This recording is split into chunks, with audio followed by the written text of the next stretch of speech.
The woodshed is right. It's 8 o'clock.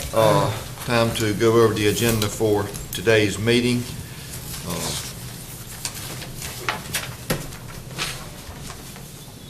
We have a Board of Equalization and Review meeting at 8:30. Invocation, Commissioner Mayo. Pledge of Allegiance, Commissioner Daugherty. Discussion to adjust, any adjustments to the agenda, Mr. Wood? We do have one, Mr. Chairman. We've been dealing with Davenport and also with our bond counsel, Tom Lee, and we'd like to add a public hearing for, I believe it's June the 3rd, is that right? Yes, sir. And what that is on the issuance of the debt for the schools. If we're able to add it today, we can cut 2 weeks off of that time schedule. So all you're doing is calling a public hearing on the issuance of the debt. That will be on a new business? We'd like to do it on the consent agenda. That's Or fine. we can do it on a new business. No, either way. consent agenda's fine. Okay. What was that date, June? June the 3rd. 3rd. Yes, sir. And what is that, excuse me?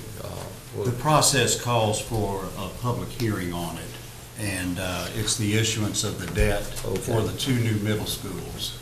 And you will see in there a higher number than we have been doing on the projections.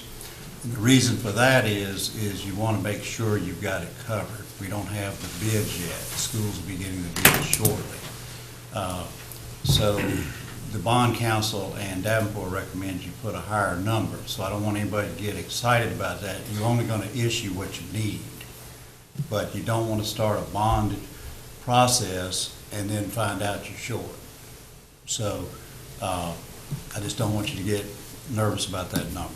What number? He's put in about, I think it's 4 to 5 million extra. So that there's no question we'll be fine. Not to exceed 41 million. Yeah, that's about 5 million higher than where we think it'll be. And if you look at the numbers in the report I gave you, it's about 5 million higher. So I don't want anybody to fall out of the chair on that one. Just as long as you and Mr. Parker and the school board We're fine. got everything taken care of. We're fine. And as you saw in the paper, they're moving forward on the construction risk. So we're moving along the process, and they are being included every step on this. So we've instructed Davenport to work with them on that, and they're working with Pam on the documents and everything now. So we had a fairly detailed meeting on it. And I spoke with Jack Edwards last night, and he says that their facilities committee is meeting today to go through to recommend who they are going to choose, and the school board will probably call a special meeting to be able to keep moving it on. So once they have the construction management risk on board, then they'll go out for bids again. And so what we're trying to do is make the July agenda for the LGC, which would be early July.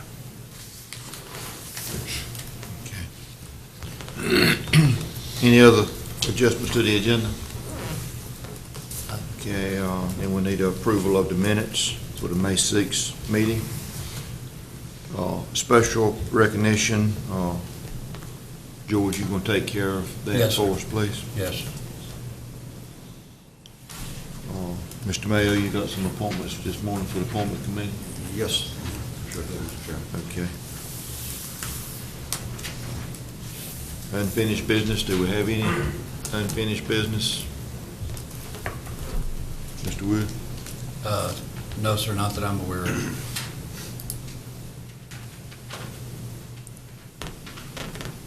Consent agenda, we've got 6 items on the consent agenda. I'll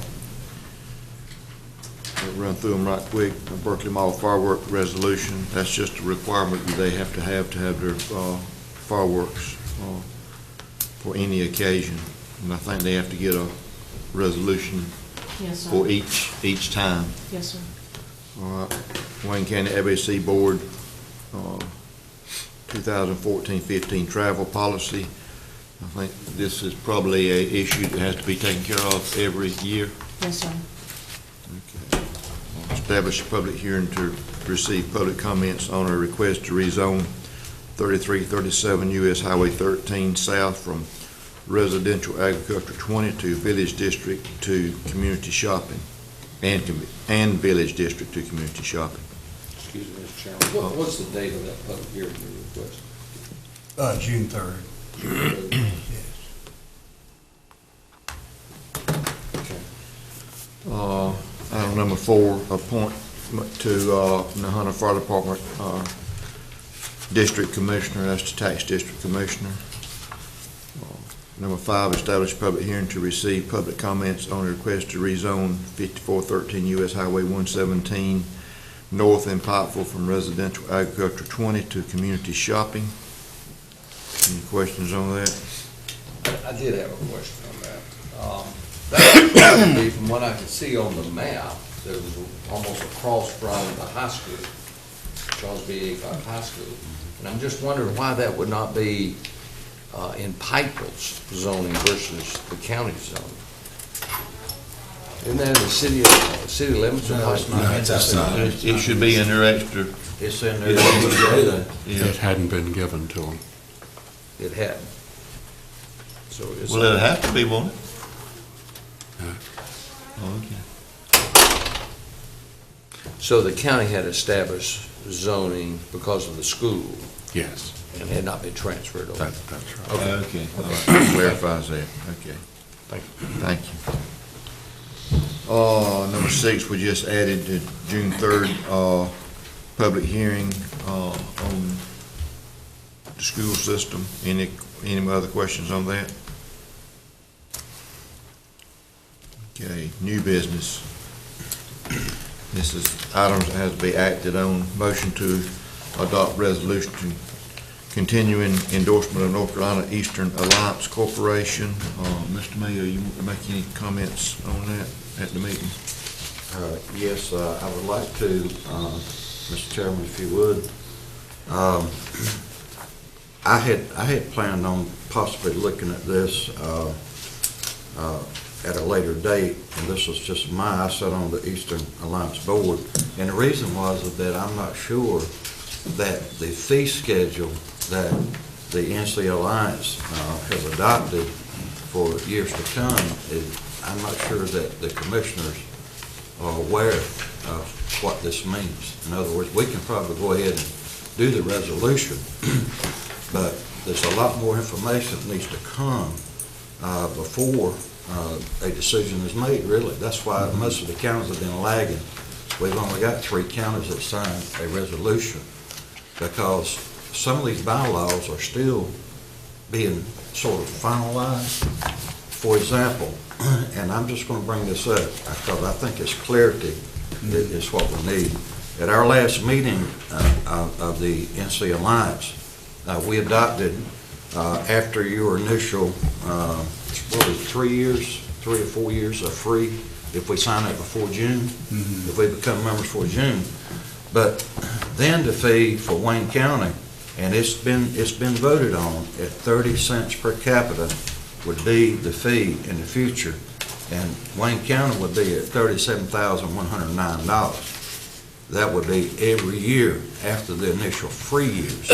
So my point is that I want to make sure that when we start this resolution that we stipulate that we have a lot more that we as commission need to look at before we go whole hog on this thing. Do we need to pull this off the agenda today? Well, if you do that, you don't get the 3-year, isn't that right? That's correct. If we don't make a decision by the end of June, anyone that comes up after June is going to be at 40 cents per capita. Okay?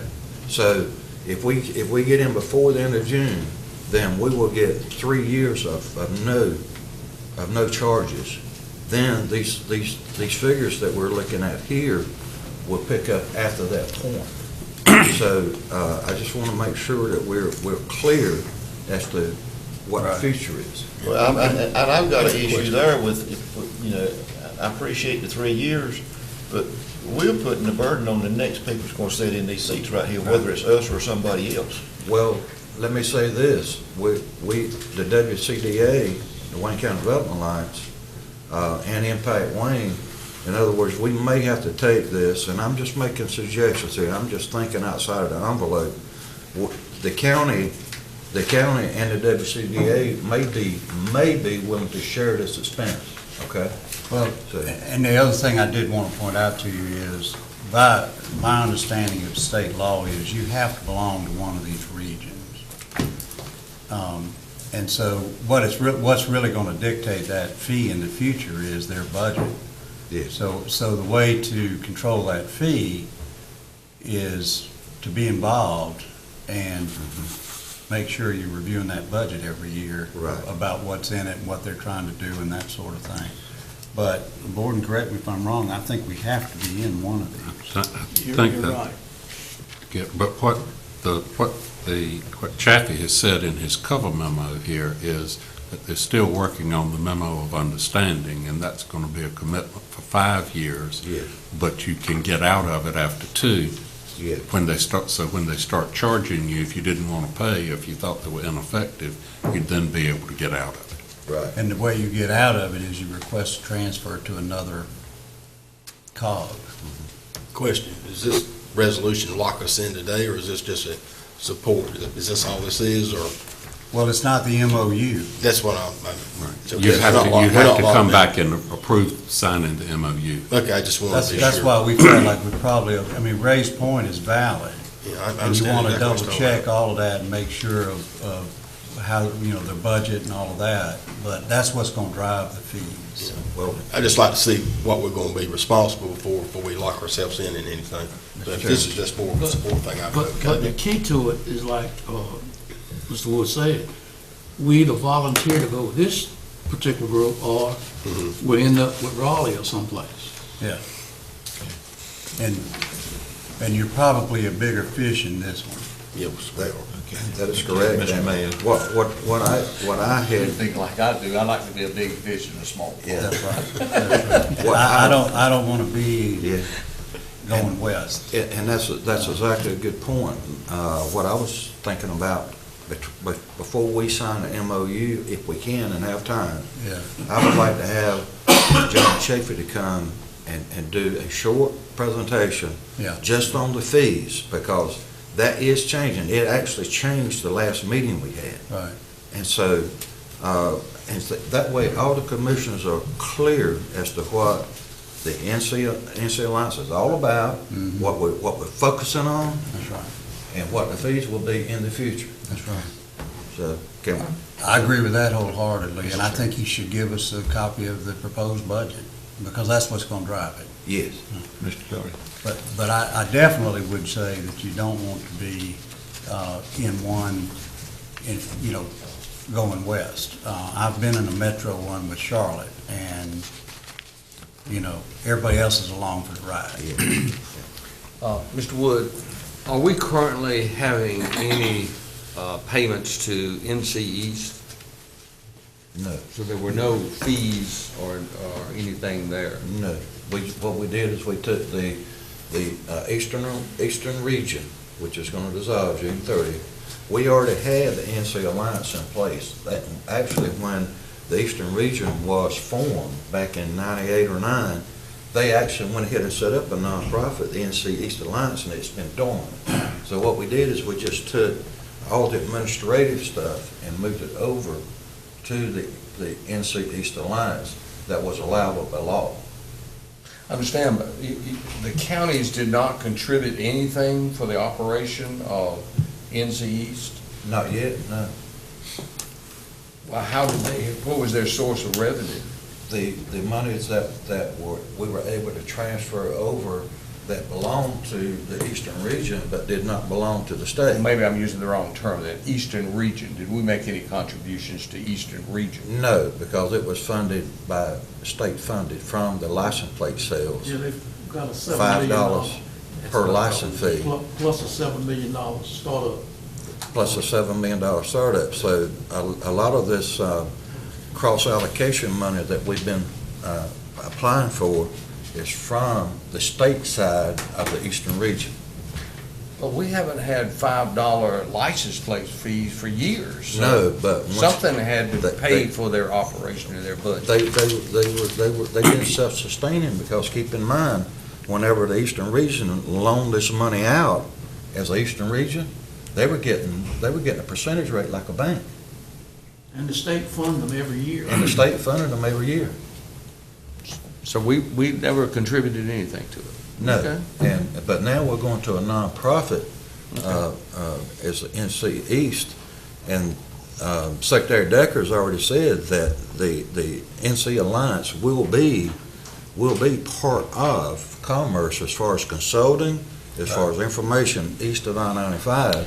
Well, So, excuse me, Mr. Chairman. Well, basically, if I'm understanding this, you're saying that the state funded that organization, but now they're switching. They're basically having the counties fund that Yeah, operation. they privatized it, and then They you're gonna pay privatized dues into it. But basically, the counties now are the ones that are actually going to be funding it rather than the state. No. Am I correct? the county will be funding part of it, but the private sector, we have already 70 businesses that have made a commitment to give, sort of like Impact Wayne that we have. It's identical to Impact Wayne that we have here in Wayne County for the WCDA. So It works the it's- same way. It's a regional marketing It's- and yeah. recruitment is what it is. It's like, To what now? We can discuss this further in the. Yes, we can do that. Yeah, I didn't mean to get off. I No, that's just fine, want, that's fine. I want to be clear about what we're looking at here. Item number 2, recommendations on the contract to conduct a study of the public safety,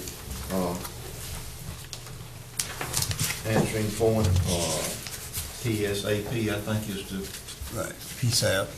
is what you You're right. radio people call it. George, and Joe, could y'all, Yeah, I'm gonna have Yeah, Joe yeah. do that. yeah, I'm gonna have Brian and Mill do that. Delegation is a wonderful thing. Okay, all right. Great leader.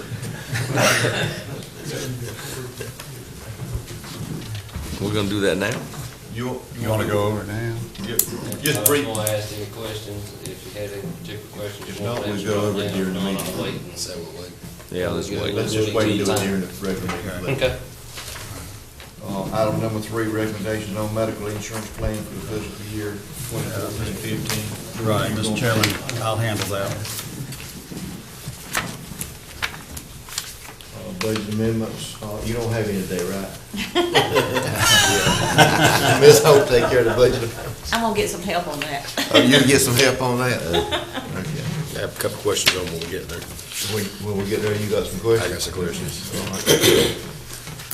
Number 5, presentation of Wayne Community College on an advanced manufacturing center of excellence, and I understand that the college will be here That's correct. to go over that with us. That's correct. This is not an action item today, it's just a presentation. That's right. That is correct. Okay. In closed session, at what point do we want to go in closed session? Do you want to go ahead earlier in the agenda or after the new business, or? I would recommend you do it after the new business. Okay. 10 o'clock, public comments. And then Mr. Woods, manager's comments, Board of Commissioners committee reports and comments. And our information's in the back. And then Mr. Doherty will make a motion to adjourn. I thought Commissioner Bell's job was to do that. Well, we're gonna spread it. We're gonna spread the cheer this morning. Mr. Chairman, Mr. Doherty.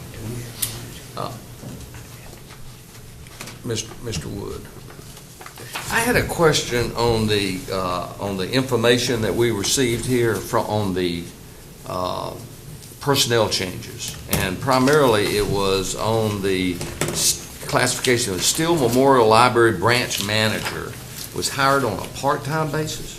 Right. She's got someone who's very skilled and that she wanted, but the woman did not want to do a 40-hour week.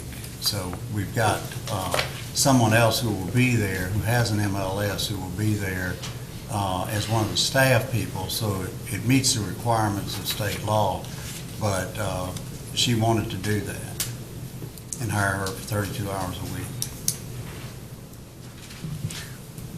And if you like, I could have Donna come in and talk with you. Well, I mean, just in looking at it, we didn't have that many employees, but just looking at it, we had a part-time employee at the library paying $29,000 a year, and then we had another employee that was on a full-time that was at 27 as a detention officer. So I don't know, I just wonder why we would be hiring a part-time director. Well, she's going to be the director at Steel Memorial. And this is the person Donna selected. And we went over it, and I questioned her about it, and she's comfortable with doing the 32 hours. And you're comfortable with that? I am. She feels very, If you are, very I good am. about this one. Okay, thank you, Mr. Chairman. Only question I've got, 32 hours, that's real close to 29 hours. Yeah. But you're going, But you see where I'm coming from. I do on the medical, but the bottom line is, she's the person that we want there. She is well connected in the community. She's highly thought of there. We think she's the person for the job, but she doesn't want to go the full 40 hours. That's really what it comes down to. Okay. A question before we move on. Maybe she got a background in library work and She's got a background in management It's in human resources. and human resources, so, but I she think I feels. know her. Huh? I think I know her. Okay. All right. I was sort of heard the name in the community as the person very recently, Mhm. but she has a history of very capable management within the Goldsboro community. And I want to think that she was once with Texas, so that's right. And That's she correct. was very high profile, Right. public relations person, excellent in that respect. So I can understand how Donna would Yeah. want to use that person, although it be at 32 hours. She's very capable. Okay. Any other She questions? comments? convinced me on it. Okay, all right. Well, we're not questioning you, we just got a job to do. Well, I agree. I was just trying to figure out who she was, but I do know I used to work with her in Yeah. my old. Well, I mean, it is a little unusual, you know. But I agree with what Ed said, Okay, from everything I've heard. okay, all right. I didn't catch it. Anything else?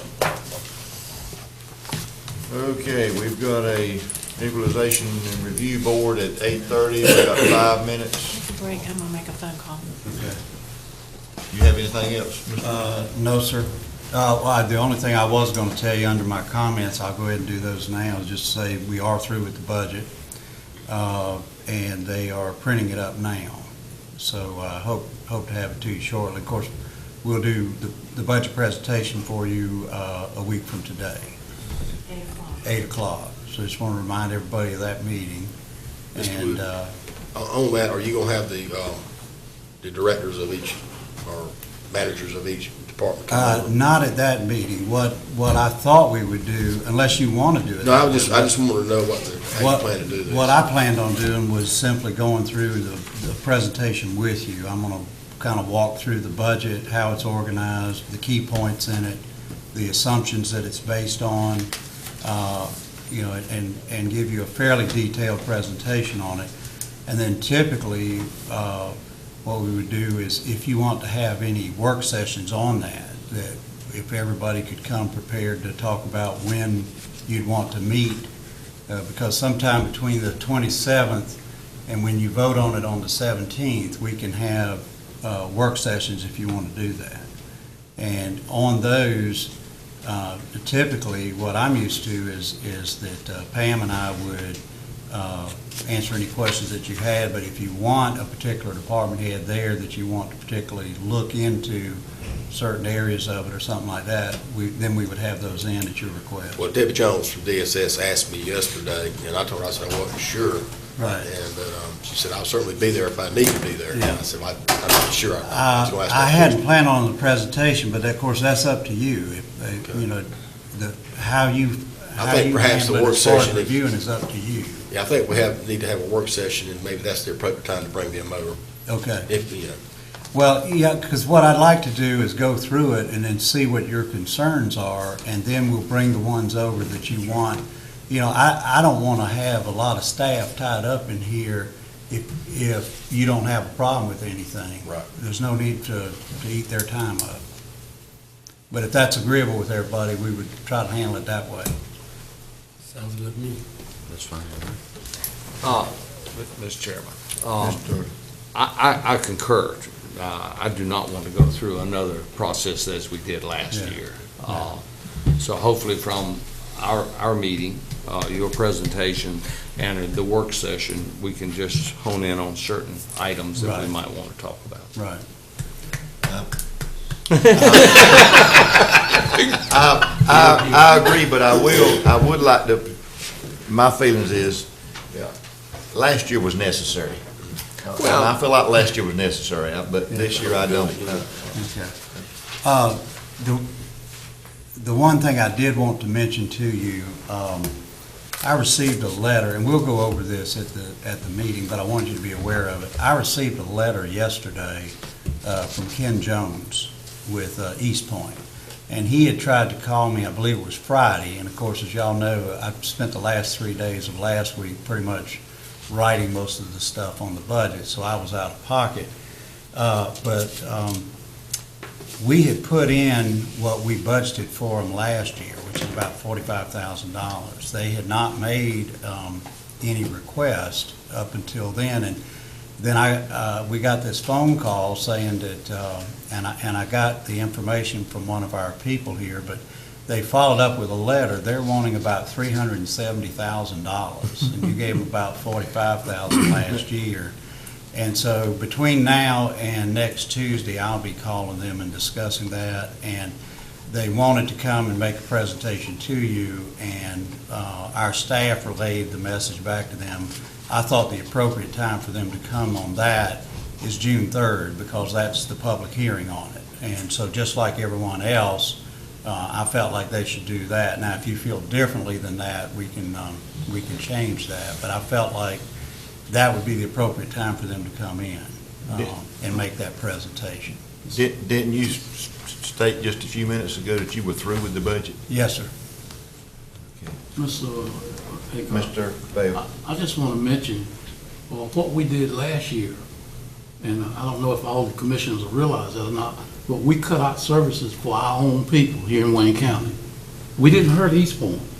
We hurt the people that we service here in Wayne County when we took the money away from East Point. That money was going directly for the providing service for the citizens of Wayne County, not the other counties within the East Point. Well, his argument is, I think that he used fund balance last year. Yeah. So I don't know how much they cut, John, last year. I understand we cut it back. Right. I don't know how much they cut, but that's the argument they're making, is that if they don't get it, they're going to have to cut back on some services this year. Mr. Chairman. So I'm going to forward that letter to y'all so that you have that, because that's not in the budget, because I didn't have it at the time we were putting it together. Mr. Payne? When we have an opportunity to take a look at their numbers, what they've got, and maybe their. Well, that's part of what, that kind that's of part thing, of what I to was. see what kind of money they do have before. That's part of what I'm going to be contacting them about, because I don't have any information on their financial condition. Okay, I'd like to know what that is. Yeah. Thank you. Yeah. But I want to say one other thing. Mr. Bale? You got to look at what's designated for Wayne County. See, what's happening in Duplin County, we don't have anything to do with. You know what I mean? What Duplin County put only covers Duplin County people. So, what's the name of the company over there, Waynesboro? Yeah, Waynesboro One of the Clinic. best psychological units in this whole state. See, we just cut them completely out, and that was taking services away from our own people here. Well, I don't know that he cut it out last year. I think he used fund balance. What he's saying now, Well, yeah, he what he's used saying some now kind of- is that he would have to cut it out. Right. So I'm going to bring that to you and let you go over all. Just make sure you got their budget, Right. their audit. And the audit, all All of the documentation. Right. And unless I'm lost on what I like to see, is based on what Mr. Bell said, what, over the last 5 years, what did we contribute up to last year? Yeah. So we could have a range of what had been in place for some number of years against what happened last year, which would help us to know the trail of which we needed to venture. Right. Thank you. One other question. Mr. Fay. Would we be able to hear from somebody from Waynesboro? If there is any impact, I'd like to know. Yeah, And maybe it's not, maybe the third's not the right day, I don't know, but, that reflects on what his point he was making. right, right. Well, that is the area that they're talking about cutting back. He says that. Will Ken be able to address that? Yeah, we can have him, and if we need to, we can have Mr. Neal Okay. also. Thank you. Anything else? If not, it's a little past 8:30, well, let's go ahead and get this equalization review out of the way.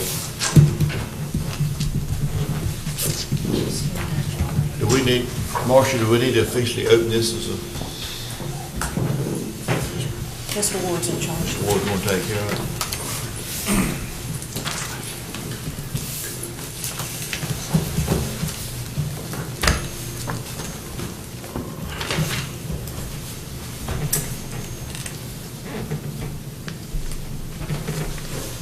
Is there anyone here to appeal their value today?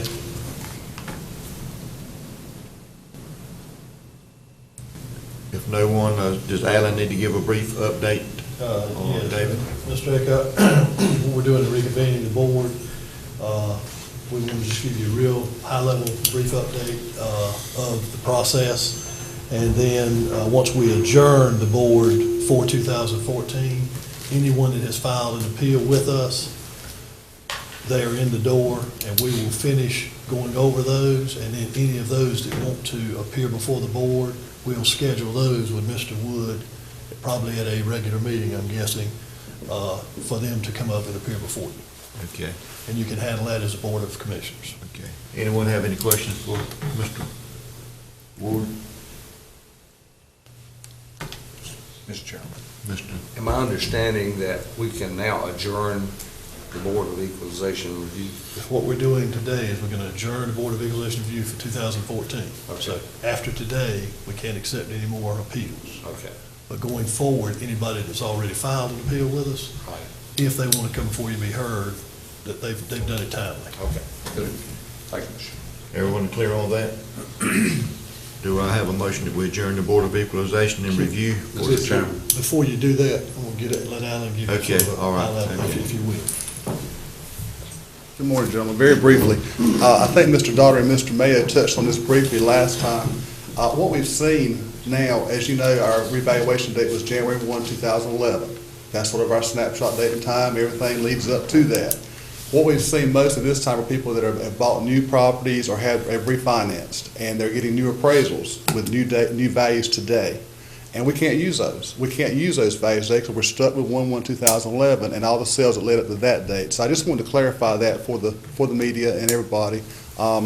We can use the appraisals, however, for verifying data. We look at those very closely as far as square footage, details. We do compare our records with that to clean that kind of stuff up. So we can use the appraisals, but I don't encourage people to just run out and get an appraisal today to try and justify our 2011 values because it does not work. It does not work. I think Mr. Mayo mentioned last time, we had to use 2010 sales, sometimes 09, leading up to that day. And this is done statewide. This isn't a Wayne County thing. This is a North Carolina state thing. All the counties do the same thing. So I just wanted to clarify that buying new properties today, buying and selling properties does not just clarify a value change just because of what you paid for it today. It's what it should have been 1/1/2011. Any questions? That revow, is Yes, that what, every 8 years? Every 8 years, yes, Okay. sir. And in the past, in 1995 and 2003, this is an oddity this time. In the past, we had a revaluation with the way the market was going. I mean, we were stuck here, the market kept going like this. And we didn't have any appeals at all because the only question we had was 2 or 3 years into reval was, I just paid $200,000 for my house. You got it valued at $175,000. Did I pay too much for it? And we had to explain it goes back to 1/1/2011. Well, this time it flip-flopped on us. The market was here. It actually slipped some after 2011. So it actually went down a little bit. So now we have this little gap here, and people's value are actually a little bit less than what we have on the property taxes. So it's hard to understand. I'm the same way. If I didn't work in it, I'd be the same way. You know, why are you taxing me here and I only paid this? But it works the same way as it did the other two times, except it was just the opposite, and you didn't have to, you know, people thought they were getting a deal, so that's the way it worked. Mr. Mayor. When is the next reevaluation? What year? 2019. Okay, so real estate now is starting to come back up. It is. So what we're gonna do by the time the next reval comes along, real estate values will probably be back at least, I hope so. you know, somewhere close to what they were in 08 and 09. So what's gonna happen is that the people that bought now are gonna see an increase, you know, and that's the way it is when you're dealing with revals and comparisons a year before the year that you're doing your reval, which is state law. Right. These things do happen. Exactly. And I think it's very important, and I've been preaching it through all the speaking engagements that I do, is that the public needs to understand that. And once they grasp that, they can understand how this works. Right. So, I think you're doing a great job. How many appeals do you currently have? We have currently 45 parcels. There's 35 owners with 45 parcels. And of those, 6 are commercial, 39 are residential. And you're currently working with them Yes, to? sir. We actually work each one of them. We go out and visit the property. We talk to the owners. We explain this to them. You know, everything going on. We actually look for stuff, because sometimes there are some homes that have been rental properties that are in disrepair, and we can adjust values for that. I mean, for condition, we can adjust those values until they're fixed. Now, if they get repaired, it goes back to what it was in 2011. But if it's in disrepair right now, until that, we can adjust those values. If they've had damage, such as termite damage, leaking, stuff like that, we can adjust those. And we can adjust errors in square footages and stuff like that. How many of those do you think you will resolve before we have public hearing, Probably the majority of them. Majority. Most of the time when we talk to people and explain it to them, most people can understand them. It's just the initial shock that, you know, I paid $200,000 for this, you've got me assessed for $210,000. It's that initial shock that, you know, why are you taxing me? Why, you know, you need to reduce my value to $200,000, that's what I paid for.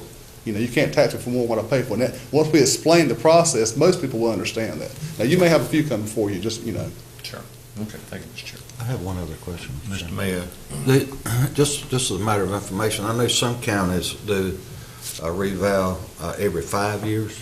Actually, some do 4. So you can do anything up to 8. You can do a 2-year, you can do 4 years, but a lot of them do 4 years. Are you guys comfortable in 8 years for us? We are right now, yes, sir. Because right now in our market, most of the time you see 4-year revals in larger counties that have a bigger, faster turnover in value. Yeah. We're pretty constant right now, and it really doesn't justify the cost of doing a reval to do that right at this time. And right now, I think I mentioned this before too, we do a sales ratio study for the state every year, which compares our value with what stuff is actually selling for that given year. Mm-hmm. Right now, I think the last one just came in for 13, we're at 100.69%, which means our value and market value is right there. Mm-hmm. We have a few over, a few under, that's an average. Mm-hmm. So we're just a little bit above 100%, so we're holding our own right now. We're pretty much tight right now.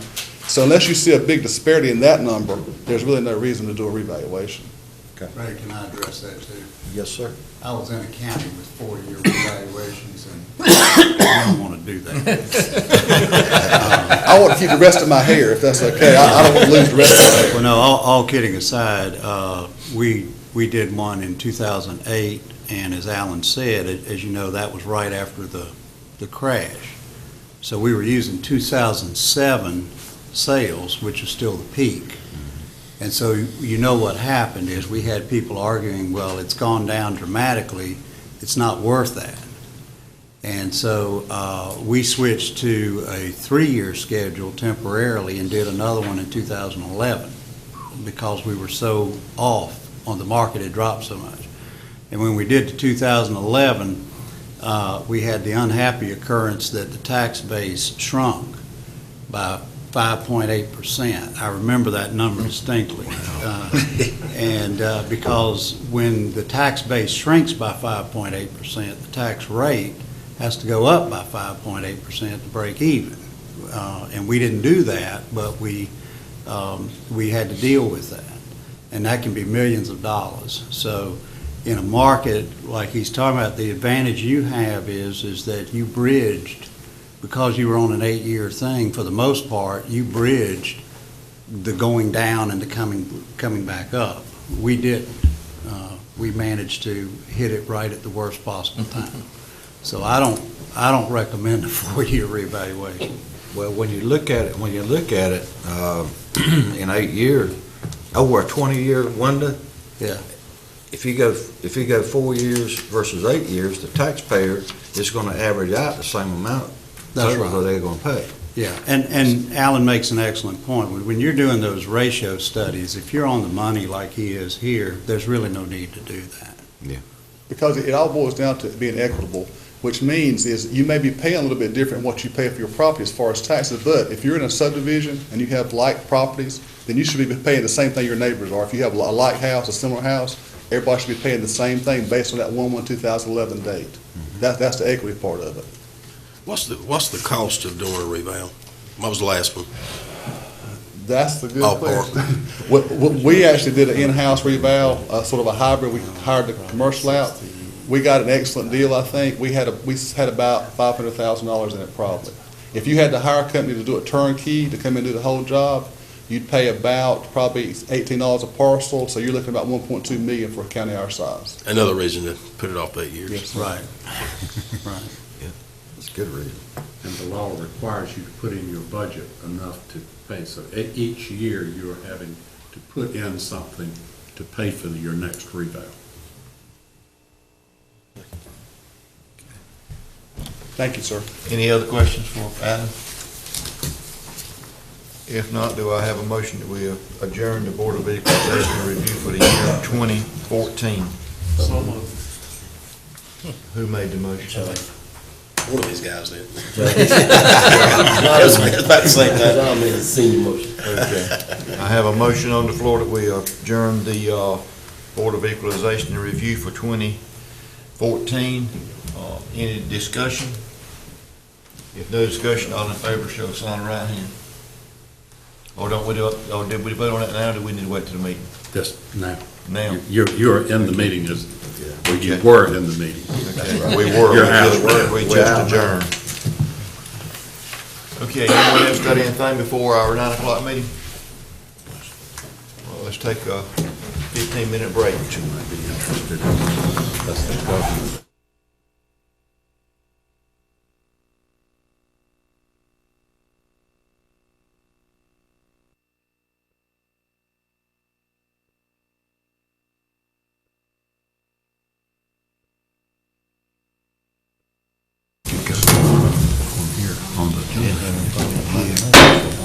It's 9 o'clock, time to conduct the business of the Wayne County Board of Commissioners.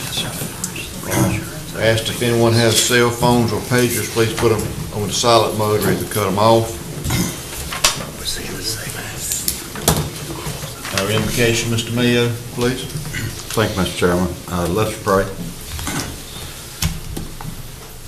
Dear Father, we're so grateful today that we're able to come here in this meeting place. We're grateful that we live in this United States of America, and especially here in Wayne County.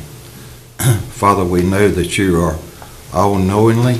You know what the future of this country is right now. We don't know, but we're looking forward to your guidance and your direction as we try to lead this county forward in your will.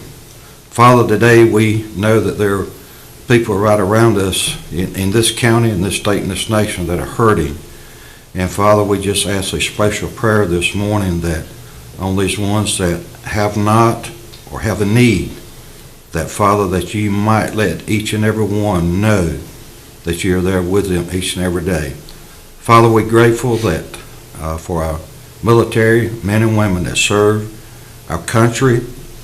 And this morning, a special prayer goes out to our veterans of this country, that, Father, some of the issues that we've heard about this week, that, Father, that you may intervene, that you might have a say in making this right for our veterans. Father, we're grateful for the police and firemen and emergency services people that keep us safe and keep us healthy each and every day.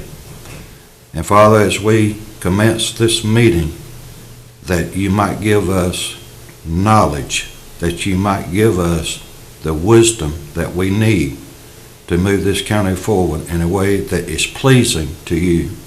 These things I ask in your name.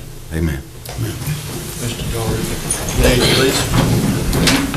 I pledge allegiance to the flag of the United States of America and to the republic for which it stands, one nation, under God, indivisible, with liberty and justice for all. Thank y'all. Adjustments to the agenda, Mr. Wood. Mr. Chairman, we do have the one add-on, which is the calling of a public hearing for June the 3rd on the issuance of debt for the two middle schools, Grantham and Spring Creek. The adjustments that we have today. Yes, sir. And that would be under the consent agenda. Okay, thank you. Do I have a motion that we approve the minutes of the May 6, 2014 meeting? So moved, Mr. Chairman. Have a motion on the floor. Any discussion? If no discussion, all in favor show of sign of right hand. Motion carries unanimous. Special recognition, Wayne County Finance Office receives Certificate of Achievement for Excellence of Financial Reporting. Mr. Wood, if you would, and if you would, and Commissioners, if we, let's step down front, please.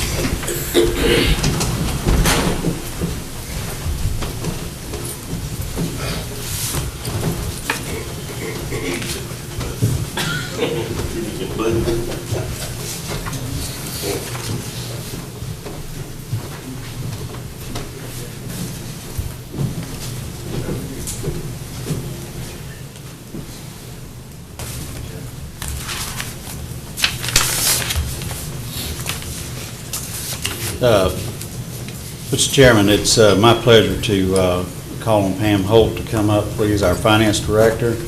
And I'd like to make a few introductory remarks. The Government Finance Officers Association is the professional association nationwide. Actually, it's the United States and Canada.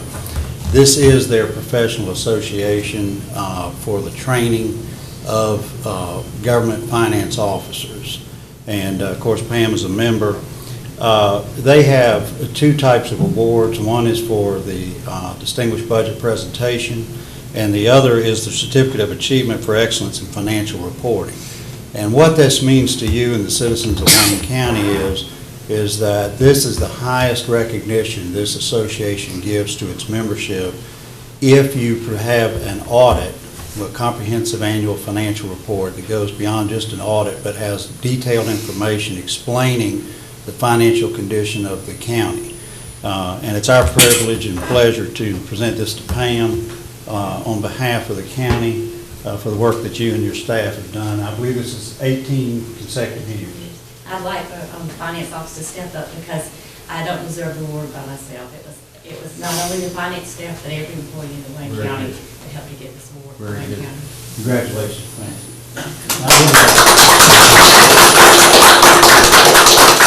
And I would like to say for the staff, I've probably worked closer with these ladies than anybody else in the county so far because we've had to put together the budget over the last 90 days. And I just want to go on record as saying you have an excellent finance staff.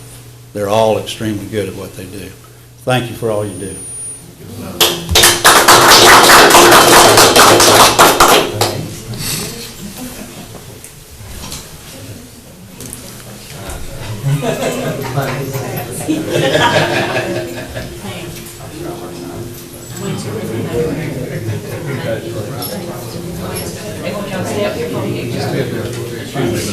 You don't mind. Yeah, I'm gonna get out of the way. I mean, that's a good idea. You need them to tighten up. Shuffle a little bit. We need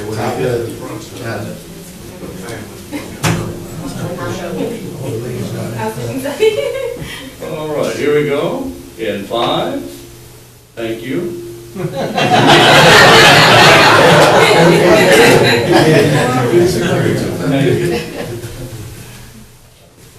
you. you have all those on one wall? We might have to get a big wall. Looks like we will. I know that chair will go on.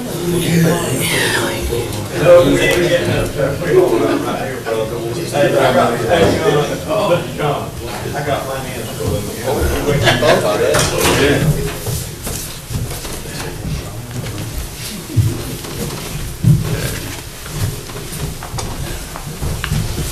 Well, they all went back to work, so. That's why they win awards. I do want to make one comment before we move on with the appointment committee. Just want to welcome Mr. Gurley in the attendance today. As everyone knows, he is fixing to retire from the county, and we're in the process of that happening and then him coming on board as county commissioner. But he is here today as a citizen of Wayne County. Welcome, Mr. Gurley. Thank you, Mr. Chairman. Appointment committee, Mr. Mayor. Yes, thank you, Mr. Chairman, and I certainly agree with your comments about Mr. Gurley. Looking forward to you taking, I'm tired of sitting over here by myself, except Joe sitting beside me here. We do have, I forgot, I gotta have two That's Joes. right. Two Mr. Joes. Chairman, can I change? Appointment committee, if you'll turn about halfway your agenda to page 4. Our pages are numbered today, and I'll give you a couple of minutes to find them, to page 4. It's about like that. You're in there. Everybody got it? Okay. The first reappointment this morning is the Commissioners' Council for Older Adults, and we'd like to reappoint from the appointment committee Margaret Davis as a reappointment to this council, Commissioners' Council for Older Adults, and that's in form of a motion, Mr. Chairman. I have a motion on the floor. Do I have any discussion? No discussion, all in favor of the motion, show of sign of right hand. Motion carries unanimous. Okay, we're not gonna do the Wayne County Veteran Services Advisor. Mr. Pate, Commissioner Pate's gonna look at that. We'll look at that next time. Turn the page to page 5, the Eureka Planning Commission. These are reappointments, Edward Spence, Clara Sauls, Jimmy Wise, and John Yelverton. These are reappointment to the Eureka Planning Commission, and I make that a form of a motion, Mr. Chairman. I have a motion on the floor. Do we have any discussion? No discussion, all in favor, show of sign of right hand. Motion carries unanimous. The next one down on that same page, page 5, the bottom, is the Wayne Community College Board of Trustees, and the board is recommending Chris Martin for reappointment to this position. We did receive a letter of endorsement from the Wayne Community College Board of Trustees, so I make that in a form of a motion, Mr. Chairman. I have a motion on the floor. Any discussion? No discussion. All in favor of motion, show of sign of right hand. Motion carries unanimous. Thank you, Mr. Chairman. That's all the appointments we have for today. Thank you, Mr. Mayor. Thank you, appointment committee, for your work and for coming in at 7:30 in the morning to take care of your business for the appointment committee. Unfinished business, we have no unfinished business today. Consent agenda, we have 6 items on the consent agenda. If y'all would like, I'd read them, I will read them. If not, I'll take a motion that we adopt the consent agenda. So moved. I have a motion on the floor that we accept the consent agenda. Any discussion? If no discussion, all in favor of the consent agenda, show sign of right hand. Motion carries unanimous. New business. Motion to adopt resolution continuing endorsement of North Carolina Eastern Alliance Corporation. Mr. Mayor, if you would kind of bring us up on that. Thank you, Mr. Chairman.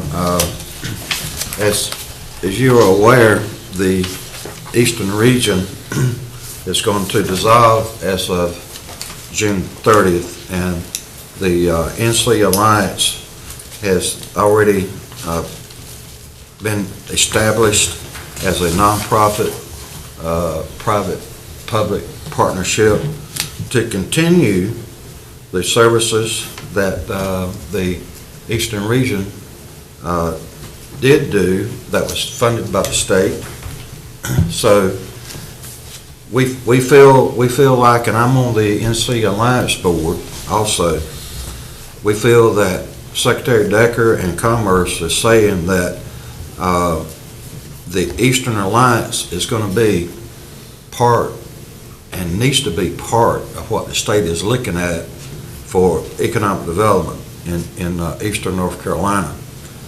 So I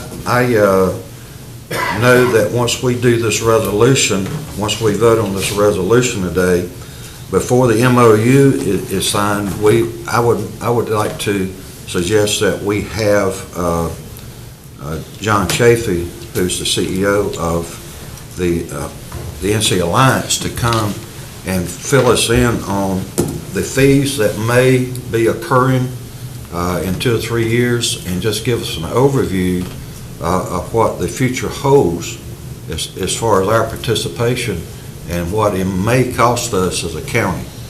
And so, having said that, at this particular time, Mr. Chairman, I'd like to make a motion that we accept the resolution continuing endorsement of North Carolina's Eastern Alliance Corporation. And if you would like for me to read that, I will, or Mr. Wood can read it. Either one, if you think it's necessary. I'll be happy to read it. It's a resolution of continuing endorsement of North Carolina's Eastern Alliance Corporation. Whereas North Carolina's Eastern Region, hereinafter the region, a regional governmental entity, is being statutorily dissolved as of July 1, 2014, and whereas it is the intent of the North Carolina General Assembly, as expressed in recent legislation, that economic development services and activities be henceforth provided through nonprofit organizations. And whereas the North Carolina Commerce Secretary has stated there is a continuing need for the services provided by regional economic development organizations to assist both the North Carolina Department of Commerce and the newly formed Economic Development Partnership of North Carolina.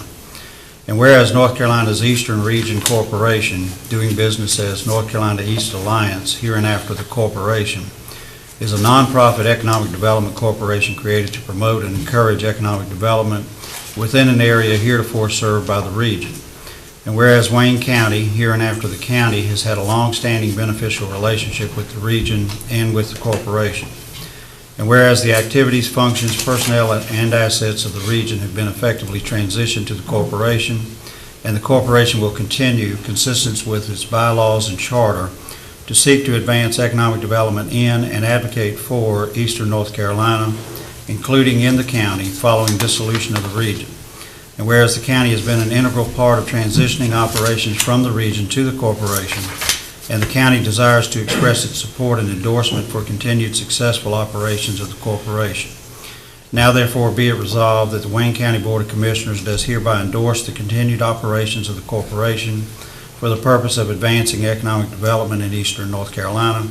The county desires to maintain an active involvement in the corporation and does further direct that any funds available to the corporation from the region should be used for that purpose. Adopted this 20th day of May 2014, George Wayne Aycock, Jr., Chairman. We have a motion on the floor, and the resolution has been read. Any discussion? Who made the motion, sir? Mr. Mayo. Okay, thank you, no problem. Mr. Mayo made the motion. If there's no discussion, all in favor of motion, show sign of right hand. Motion carries unanimously. Mr. Chairman. Mr. Mayo. I think this is the appropriate time to put a plug in for the NC Alliance. and I was going to do this in my comments, but I think now is appropriate since we're on the subject. I would encourage all of us commissioners or any of us to attend tomorrow the state of the region, which is put on by the NC East Alliance. It's tomorrow, Wednesday, from 1 to 4 at the Hilton in Greenville. This would be a really good informational session that if you're interested in finding out what the NC Alliance is all about and what we're going to do and how we're affecting the 10, 12, 13 counties that may be in our region, I would encourage you to come. I got an email from John Chafee yesterday that you can actually call the office at the NC Alliance now if you want to. It's not too late to register to go tomorrow from 1 to 4 at the Hilton in Greenville. Thank you, Mr. Chairman. Mr. Mayo is correct. If any of y'all can attend, I would appreciate it. I'm booked up tomorrow. I've got 4 meetings tomorrow, and there's no way in the world I'm going to be able to go. But if some of y'all could go, I certainly would appreciate it. I plan to attend as well. Mr. Pate, Mr. Mayo. I'm going to plan. And I'm going to plan to go as well. Thank you, Mr. Wood.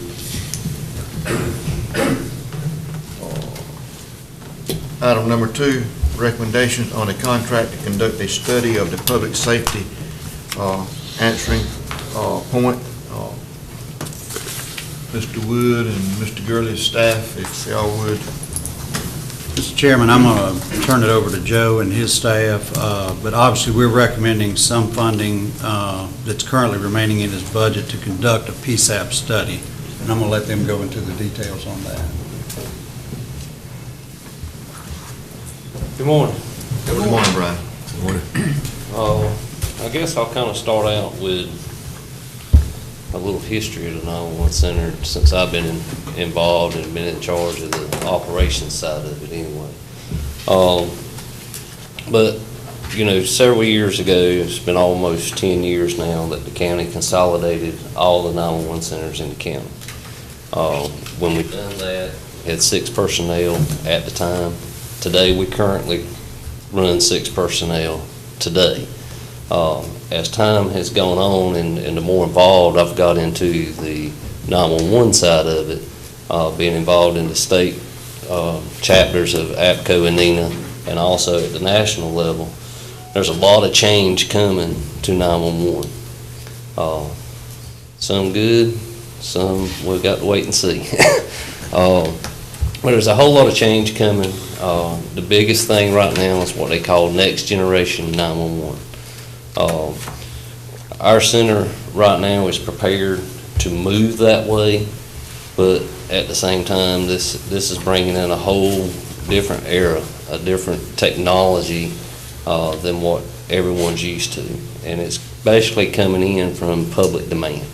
I know you have read and seen some stuff about text to 911. That's part of it. That's the first piece that's rolling out, so to speak. So people can actually text 911 versus having to call to 911.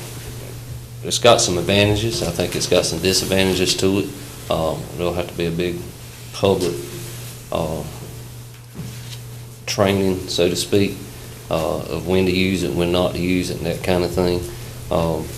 As we go along, and with that comes a lot of new technology that we have to install into the center. It also comes with some unknowns for us here in North Carolina, because North Carolina hadn't been doing that for a while. There's other states, there's other agencies across the country that have started the text to 911 that's got some data and stuff that they can share. But as I've become more involved in those national organizations and seeing the change that's coming down the pipe, I spoke to Joe and suggested that what we needed to do is look at the center as a whole. Is the center that we currently got today, is it big enough to handle us in the future? What's this next generation 911 going to do to us as far as operations? And so I suggested that let's possibly look at having a study done of the entire operation. Excuse me. He asked me to start searching out some possibilities and that kind of thing, which I did. I was really looking for someone that was 911 specific. You know, there's a lot of consulting firms out there across the country, but there's very few that's 911 specific. And with this study, you know, in the next generation, 911, you know, not only text messaging, but the next thing to come is video and picture messaging that'll be coming into the 911 center. How are we going to handle that? How are we going to you know, how are we going to digest all this information that we got to start taking care of here in the county? It's going to increase, and it's going to increase the requests that we get from the public. It's going to increase the amount of data that we get. If you can imagine, if we have a record on 795 or Highway 70 on a holiday weekend, the amount of traffic. And it's already bad enough with cell phones, with people calling, but as people come along, they'll be able to send pictures to us so we can actually see what's happened on the scene, or a video later on. But we got to have things in place, and we got to be able to digest this information and make sure our policies and our personnel and the training and certifications and all that's in place. So searched out searched out some companies and located Mission Critical. Mission Critical has a local presence here in North Carolina. They have a local office in Raleigh.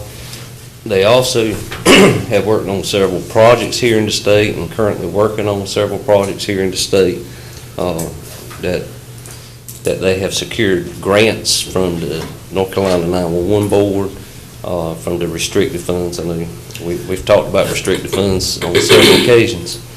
Have been able to get those funds to help move things forward, whether we need a new building or whatever's needed. They've been real, what's the word I'm looking for here, man? They've been real active in the North Carolina and National APCO NINA associations. They're active with the local 911 board here in North Carolina. So they see the things that the local state folks are looking for to be able to access those grant funds, which is our main goal. We know it's going to be an expense, and we're looking for the future to be able to bring in those grants. Now, if we were to get started on this today, we'd be in line and have this completed where we could apply for the 2016 grant. The 2015 grant actually ends today, I think. It has to be in by today for the 2015. This is next year's grant. So we'd be looking to do something as far as grant monies into 2016. That'd be the year that we're looking at doing something. Depending on what what the study brings out. The study may say everything we've got is good. We just need to make some minor changes. But we'll be looking at the entire process of the 911 center, from the equipment that we have to the personnel to the policies and procedures. We had talked, we had talked about doing this in next year's budget. However, there's some monies that we have today that's in this year's budget. It's already allocated in the budget, and that's why we're here today proposing to take those funds and use it towards this study so we can go ahead and get that process started. Any questions for Brian or Mel or Mr. Wood or Joe? Yes, sir. Mr. Payton. This is restricted dollars that can be used just for very specific purposes, for example, this, is that correct?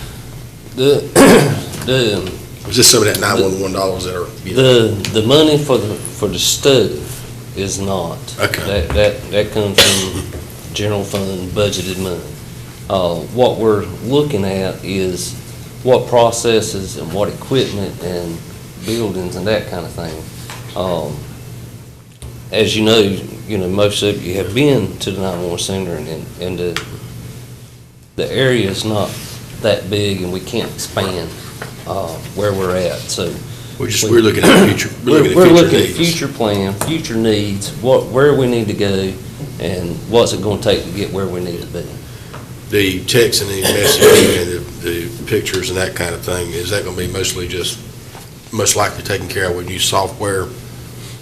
It's new software and dealing with AT&T and how it's going to come in, and dealing with our CAD provider and how that's going to integrate into the CAD for dispatch purposes and that kind of thing. Well, I think we need to make these investments for the future, or like I always say, you'll be regretting your past if you don't, so. Yeah.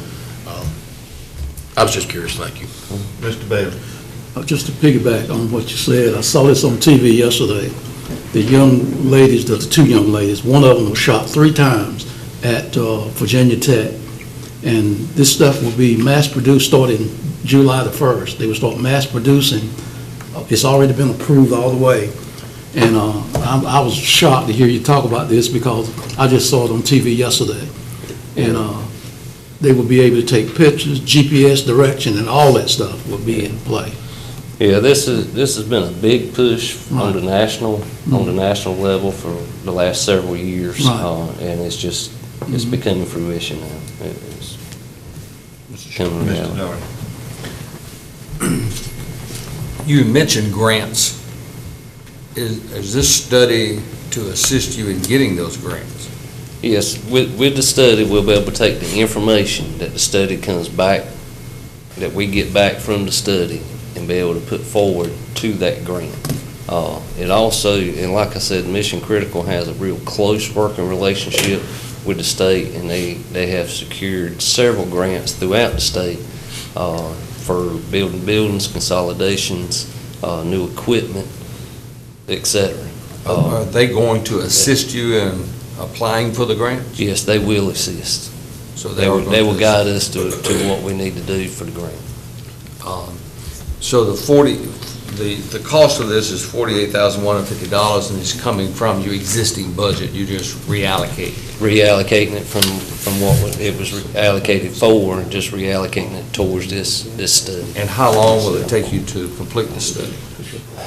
I don't have a time frame at this point, because they're waiting to see and when they can get it on their calendars. I'm expecting, I don't know, probably in the neighborhood of 6 months, maybe that December, 1st of January, we'd have it back in hand. And the grant application starts sometime in March and ends in May. So it's going to be right on that timeline to be able to get it and digest, if you will, the information and see where we need to go from there. If I could continue here. As I understand, there have been some abuses of the 911 system. Will this study assist you in limiting those abuses or in some way handling those abuses? Yes, we've talked about that a little bit with the company, that we want to look at everything that the 911 center handles.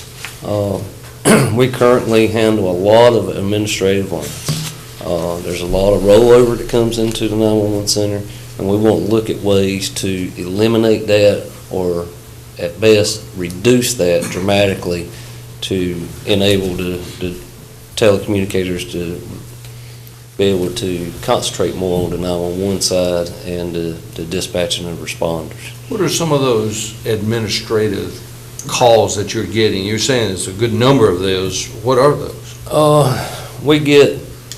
There's several calls that come into the center from the city, water department, after-hour calls from, water departments, animal control. People want to complain about the neighbor's dog barking or whatever. Anyway, we handle a number of those. There's a lot of notifications that go through the center that I feel like could be handled in a different way. Wait a minute. Are you telling me that people are calling you that their water is not working and they call 911? Well, they call an administrative line with the city, and it rolls over into the 911 center after hours. Why would that happen? That was in place well before I took charge of the 911 center, and that's something we've been working towards, of trying to eliminate some of those administrative calls. And I have actually eliminated a few, but it's just a slow process. I want to make sure I understand that now. I live in the city, my water's not working, and it's after hours, and I call the city water department, and it automatically transfers to 911? It'll transfer over into the 911 center to an administrative line. Not the actual 911 line, but the Yeah. 911 center. Yeah. We get calls, especially at the time of the month when water's cut off. bill time. And we'll get calls from the citizens, and then we have to make contact with the on-call person with the city, and it gets a little But wait a messy. minute, the 911 center, I thought was for emergency purposes, not for whether or not your water's cut off. Well, that's why we're looking. That's one of those things that we're gonna be taking Well, let me in not go consideration too with far this on that, study. But that just doesn't make sense to me. Yes, sir. Yeah, and, it's not only the city, we got some county departments that it happens also. But one thing, and Milford was the first one to step up to the plate, is at one time, if facility services was needed after hours, they called the 911 center, and then we had to call whoever was on call. I discussed that with Milford. It wasn't a whole lot of calls that we were having to deal with, but it was a lot of times it's putting the telecommunicator as the in-between person, if you will.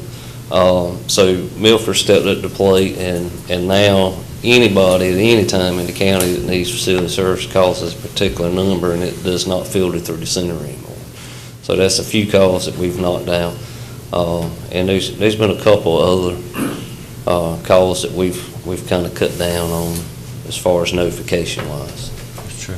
Mr. Mayor, can you tell me about, on an average, how many of these calls you get like per month, just a ballpark? I looked at 2013, and I can't narrow it down to this is how many we get from the city, this is how many we get from DSS. It'd get more complicated and more complex than that, but the incoming administrative, just on the administrative lines, the incoming calls for 2013 was around 120,000 calls. Now, what percentage of that is those type calls? We would have to manually do those, and because there's no way of knowing, it just tells me the incoming and outgoing calls.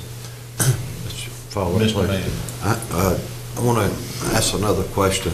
With the new technology that you're looking at, do you have any idea possibly if this new technology, it may increase the number of people you need in the 911 center, or possibly even decrease? I know in the manufacturing sector, technology has decreased the number of employees you need to get the same amount of work done. Yeah. I didn't know if you had a feel for that at this point. I do not. My feeling is that it's going to increase the need at certain times. Yeah. Now, there again, with the study, what they'll be looking at are those certain times, those busy times. Do we need 8 people during, say, 10 to 10, and only 4 people in there from 2 a.m. to 6 a.m.? You see what I'm saying? Yes, sir. They're going to be looking at all that and using the resources that we currently have, the way, using them as best practices before we'd come back and say, hey, we got to have 3 more people. We want to utilize what we got today and see where they fit into the model, and then we'll go from there. Just to add a point about technology, sometimes it has the opposite effect. Yes. The best example is cell phones. You know, now that everybody has a cell phone, if they see a wreck, it's not unusual for us to get 10 or 15 calls on the same incident. Because everybody that calls feels a need to call, which is good, you know, because we need to be notified of it. But you get multiple calls on an incident because people just have the availability of a cell phone. Yeah, last year, to kind of give you a perspective of the 120,000 calls. Last year in the 911 center, we handled just under 370,000 phone calls in the 911 center. Of that, 120 incoming calls on the admin lines. Now, there's a lot of outgoing calls on the admin line too for 911 hang-ups. We had somewhere around, best I can remember, 25 to 30,000 911 hang-up calls last year. Now, with that in mind, we have a hang-up 911 call. There's at least 2 phone calls made back to that number by the telecommunicators, sometimes as many as 3 and 4 times, to verify whether they have an emergency or don't have an emergency. So, you know, that's a problem also. So we'll be looking at that and ways that we can try to limit that as much as possible. And of those 370,000 calls, we had 120,000 calls for service. Calls for service is actually dispatches that we dispatched out. So that kind of gives you a range of how many calls we're dealing with that's not the true emergencies. Brian, let's clarify one thing on those follow-up calls for the 911 calls. We are, here in eastern North Carolina, or central eastern North Carolina, we're currently at a disadvantage. Our area code is 919. It's very easy to make that mistake. I have been guilty of it. In fact, probably most of us have. So we're at a disadvantage there, but it still got when you get a 911 hang-up. The first time I made the mistake, I was in a hurry and I hung up. Well, they had to call me back. Well, I've made the same mistake since, but I stay on the line, and that way they don't have to call me back. But we are kind of at a disadvantage with our area code. Yes, and when the 911 area code come into play where we had to start using that's when our hang-up calls dramatically increased. Mr. Doherty. Let me follow back up on that. I wanted to move on, but 120,000 administrative calls out of 370,000. I mean, that's 28% of your calls are administrative calls. Yes. I mean, this is a no-brainer, and that is that you need to eliminate the 120,000 administrative calls. You need to work on that because 911 does not need to be handling water cutoffs and my phone doesn't work and that type of thing. So I'm just concerned that our staff that's there for emergencies is handling administrative calls. Thank you, Mr. Chair. Anyone else? Mr. Kamari? Thank you, Mr. Chairman. My question is a slightly different direction. And as I understand it, hopefully, the study is going to take care of that administrative kind of thing. First, I want to thank you all for the great work that you're doing. Early in your presentation, what level of imaging, and I hope I'm in the right framework, if I thought that imaging was something that was going to be part of the whole system, I would wonder what GPS is playing now. And the reason that I asked this question is that I had the opportunity to observe recently at AM part of the day rescue vehicle on the way, and I could tell that they were looking for the house And my question would be, in this study, will the technology, will that help us to arrive at technology, if we don't already have it, where they could be looking at a screen in the vehicle, and if it says it's 910 Jones Street, that the image of that address might come up there so that it will help them to be able to spot what they were looking for, including the street to get there and all that? I'll touch a little bit on that, and actually what you're talking about is being addressed at this time. In the proposed budget, there's things put in the budget to address just that issue. That they can have that screen there to be able to see exactly where they're going and be able to pull it right up on as they're driving and don't have to go by the address signs on the roads or that kind of thing. Thank you. They'll be able to see the quickest route to it and get to it. Without getting all into the weeds, I determined that there was some fall down in that part of between the time the call was made and the time the vehicle arrived, that there was some searching and some problem finding, and it could have come down for. Of course, in my head, I'm saying, well, it could be part of the personnel not being familiar with the area, street signs not being in place.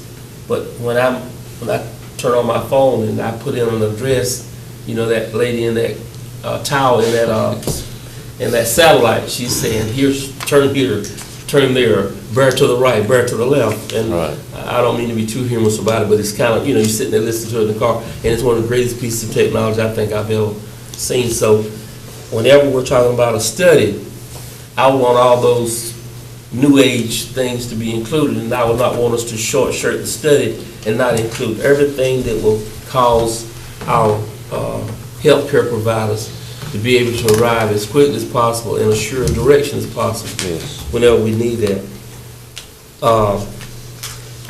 One other, and I don't know what, one other thing that I want to ask, because I promised to one of our constituents that I would. This is not having anything, are we going to be, as part of the study, have anything to do with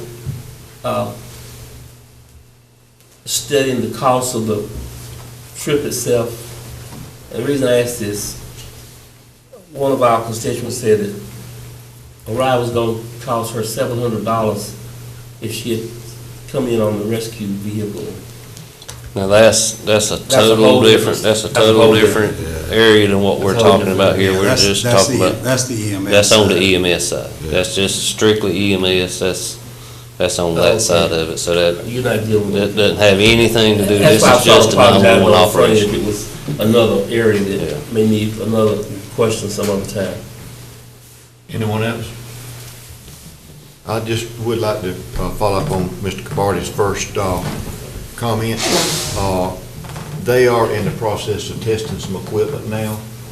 It's being tested on several of our phones. In fact, I have it on mine, and all you got to do is just you click on it, and the map comes up, or the address comes up. You click on the address, and the map comes up. And so far I don't look at every call, but I do a lot of them, especially if I got a few minutes. I look at them, and so far, every single one of them has been on target. And this technology can be put in the trucks on a screen, a much bigger screen than what's on a phone. But they are working on it and testing a program right now. Very good. Is that not correct? That's correct. Okay. Any other questions? Do I have a motion on the floor that we move forward with this study on our 911 system? So moved. I have a motion on the floor. Any other discussion? If no discussion, all in favor, show sign of right hand. Y'all go to work. Thank you, sir. Mr. Chairman, may I add one thing? When they called back for hang-up twice and nobody answered. As law enforcement goes out. Yes. And we have had people who have fallen and hurt themselves, been helped. Law enforcement will then get EMS to come out or in the case maybe you've had young children under 4 left alone, and social services goes out to look after them. The follow-up calls on a 911 hang-up they are critical. I mean, and like you say, someone may call 911 and not be able to speak, but they are able to not, the follow-up calls and follow-up from law enforcement or EMS is vital. And there's lives been saved in Wayne County because of our procedure in follow-ups. I mean, they're doing an outstanding job. We may stump our toe once in a while, but as a whole, our law enforcement and our 911 people are doing an outstanding job. But thank you for bringing that up, Mr. Parker.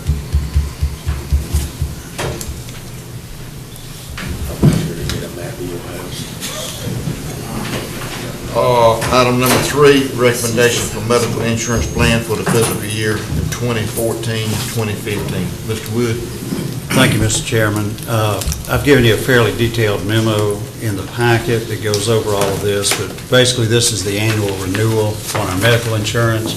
And the reason that I'm coming to you with this before the budget is that we have open enrollment in June every year for our employees to select the plan they want.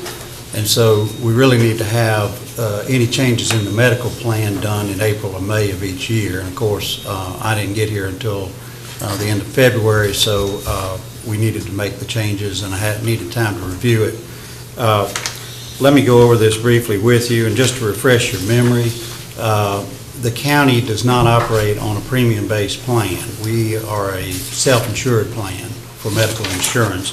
What that means is we hire a third-party administrator to administer the plan for us, and in this case, that's Blue Cross Blue Shield. So you enter into a contract with them to administer it, and that's basically handling the enrollments.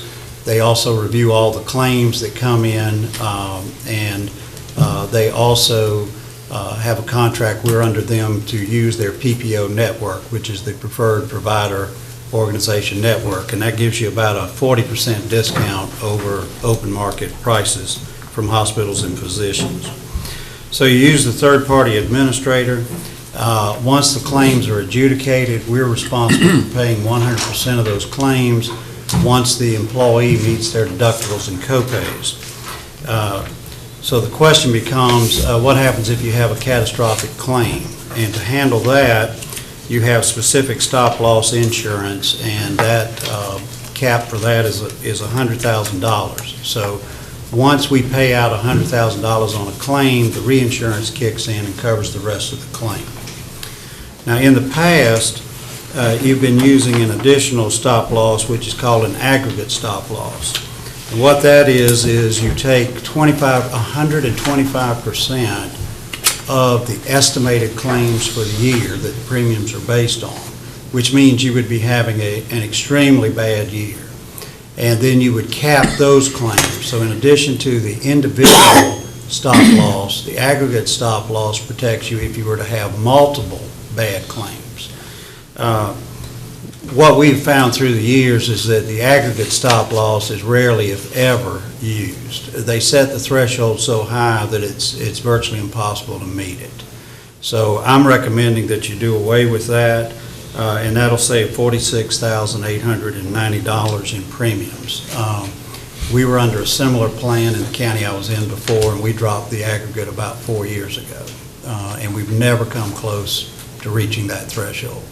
And you have not here as well. So I recommend that you do away with that. The employer share of health insurance has been budgeted in each department or agency. And then the funds that will be expensed and the money transferred to this fund as a revenue source. The employee share of medical insurance is payroll deducted. It also is transferred into this fund, and then the expenditures listed above are paid from this fund. If the claims are less than estimated, the fund balance remains in this fund as a cushion against a bad claims year.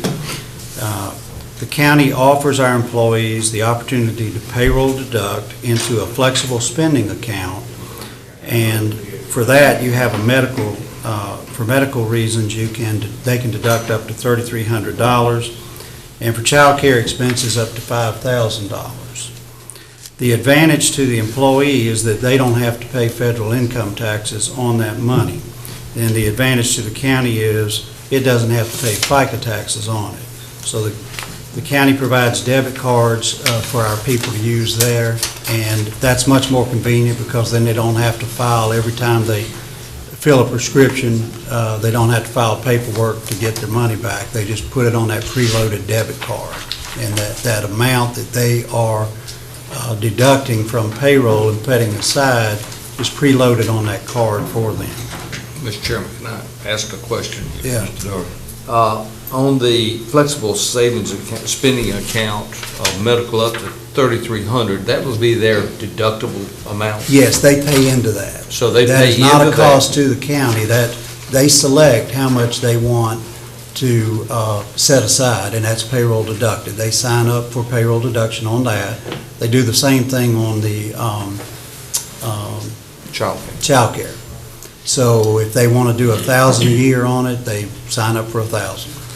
And the $3,300, up to $3,300 that they put into that has to be spent for medical expenses? That's correct. Right, yeah, the two cannot be blended. It's $3,300 on the medical side is kept separate, and the $5,000 for child care is kept separate. But just for clarification now, they still are covered under the insurance plan. It's just that they can deposit up to $3,300 into this flexible spending account. That's right. To pay for their deductibles. Deductibles and co-pays. Okay. Anything like that, and the advantage is they then don't have to pay income tax on it. Sure. Okay. Thank you, Mr. Chairman. And that reduces their total income, so which your taxes should be lower. That's right. That's And the the county advantage, saves on the other to side. them. So it's a win-win for everybody. It's a win-win for everybody except Uncle Sam. Well, that's good. Well, we're not here to look after Uncle Sam. That's right. That's right. Well, The county offers our employees two major options for health insurance plans. We have an 80/20 PPO, Preferred Provider Organization plan, and a 90/10 health savings account plan. The primary difference in an HSA, which is the health savings account, and an FSA, is that the HSA belongs to the employee. It's designed, a health savings account is designed to be used with a high deductible plan. And what you're doing there is you're encouraging employees to save for when they do have a major surgery or something like that. So the advantage of an HSA is the money stays in that account. With an FSA, the employee has to be careful how much they choose to deduct each year because you have to use it or you lose it at the end of each year. So you've got to be very careful in how you handle that one. The county currently pays $500 into each HSA that is established, and I'm recommending that you take that up to $750 in order to encourage more employees to switch to the HSA plan. The HSA plan saves the county money because they have to meet higher deductibles before our part kicks in. So you want to try to get as many on the HSA plan as you can. So I'm recommending that you take this up. You pay $250 more annually to anybody enrolling in that. If you go to the next page on the memo, you'll see the chart. And if you look under with the bottom part where it says PPO alternate plan with HSA, you'll see that we don't have that many employees using the HSA. And so you want to try to encourage as many of those in the upper area to use it down here. And so that's what I'm proposing to you on that. Mr. Chairman. Mr. Doherty. From what I'm saying, it says the 90/10 HSA versus the 80/20 PPO. Mm-hmm. Is that meaning that the copay is 10% under the health savings account? Mm-hmm. But I thought you said it was a higher It's deductible. a higher deductible.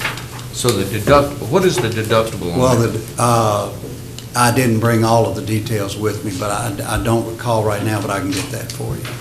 but the deductibles are higher under the HSA, so they've got to meet a higher threshold, and then they meet the 90/10, and then once they meet the total out-of-pocket, the maximum out-of-pocket, then the 90/10, then you kick in above the 90/10. So most claims, remember, are not the large claims, they're the smaller claims.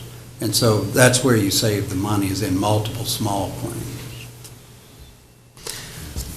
Well, I have a health savings account, and I deposit into that account each year, but it is a high deductible. Mine's $10,000 deductible. So I have to reach the $10,000 before Blue Cross kicks in. Right. And so it's similar to that. It's similar to that, but we don't have a deductible in that range. But evidently, it should be around $3,300 because they can deposit up to $3,300 annually into the health savings account. Is that correct? You can, yes. But I'd have to go back and check what those deductibles are. But we do want to encourage people to use it. Yeah, the HSA is the advantageous way to do it, and that's why I'm recommending this change. Okay. We're not talking about a great deal of money here in order to try to incentivize moving over to that. And then in future years, you can look at where the deductibles are and whether they need to go up. In reality, each year as you have greater medical inflation, you're going to have to end up adjusting those up. Okay. Mr. Chairman. Mr. Payton. And on that, it might be a good idea if HR does send something out to explain the advantages of that plan. Because, you look at the numbers and see how small it is. Apparently, they're not getting the message. Well, and that's part of what we want to do at open enrollment. Your point's well made, and that's when that should be discussed very carefully with them at open enrollment. You should have a session in that where you explain all of those changes, and that should take place. Okay, thanks. Okay. So we're talking about taking up to $500 to $750.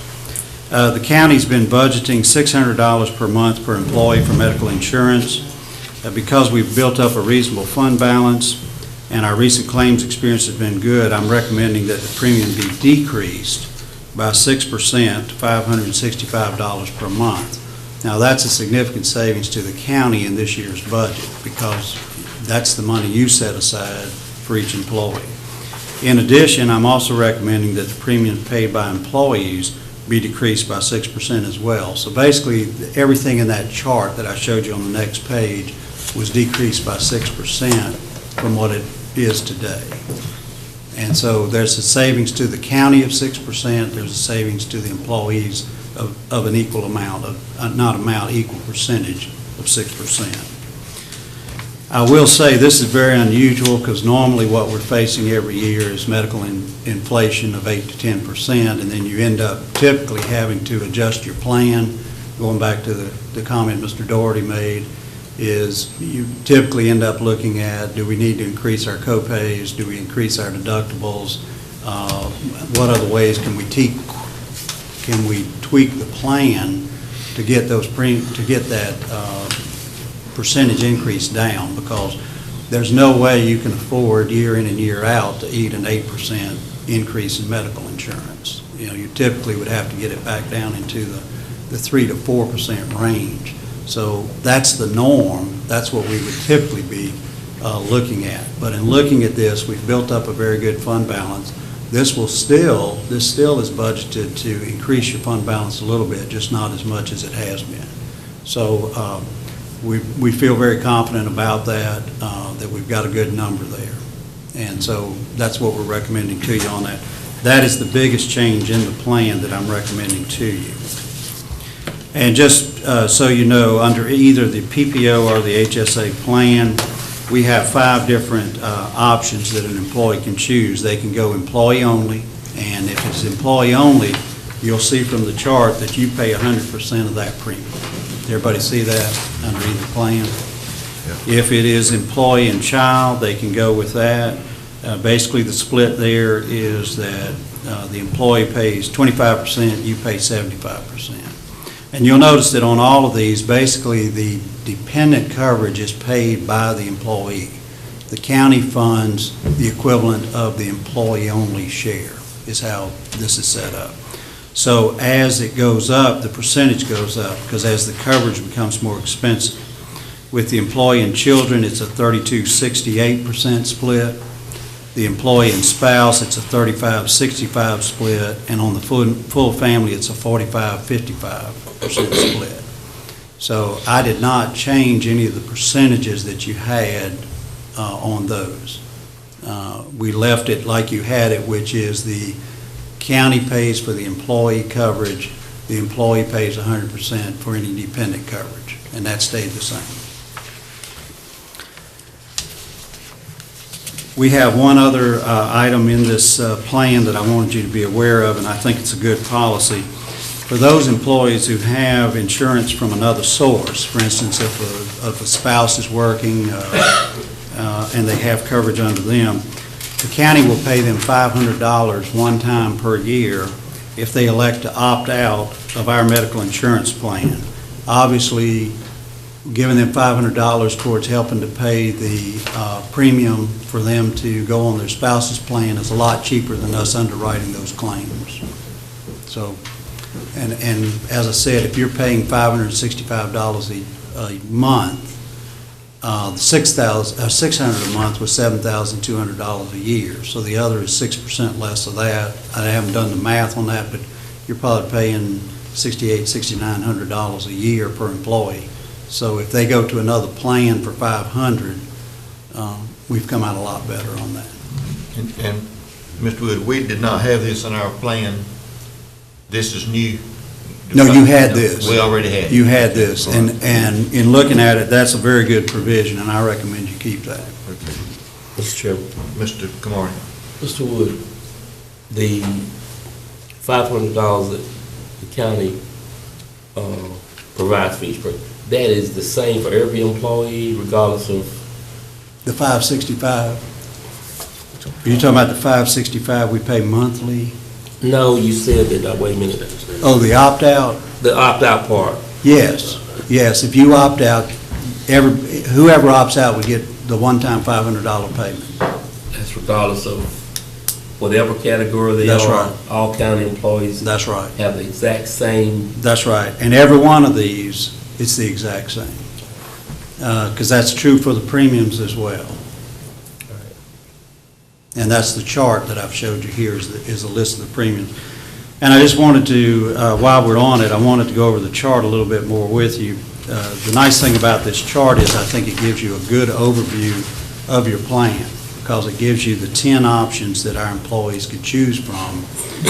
But it also shows you what the participation rates are. If you'll see the number of employees participating in each one, that column, that shows you what they've selected.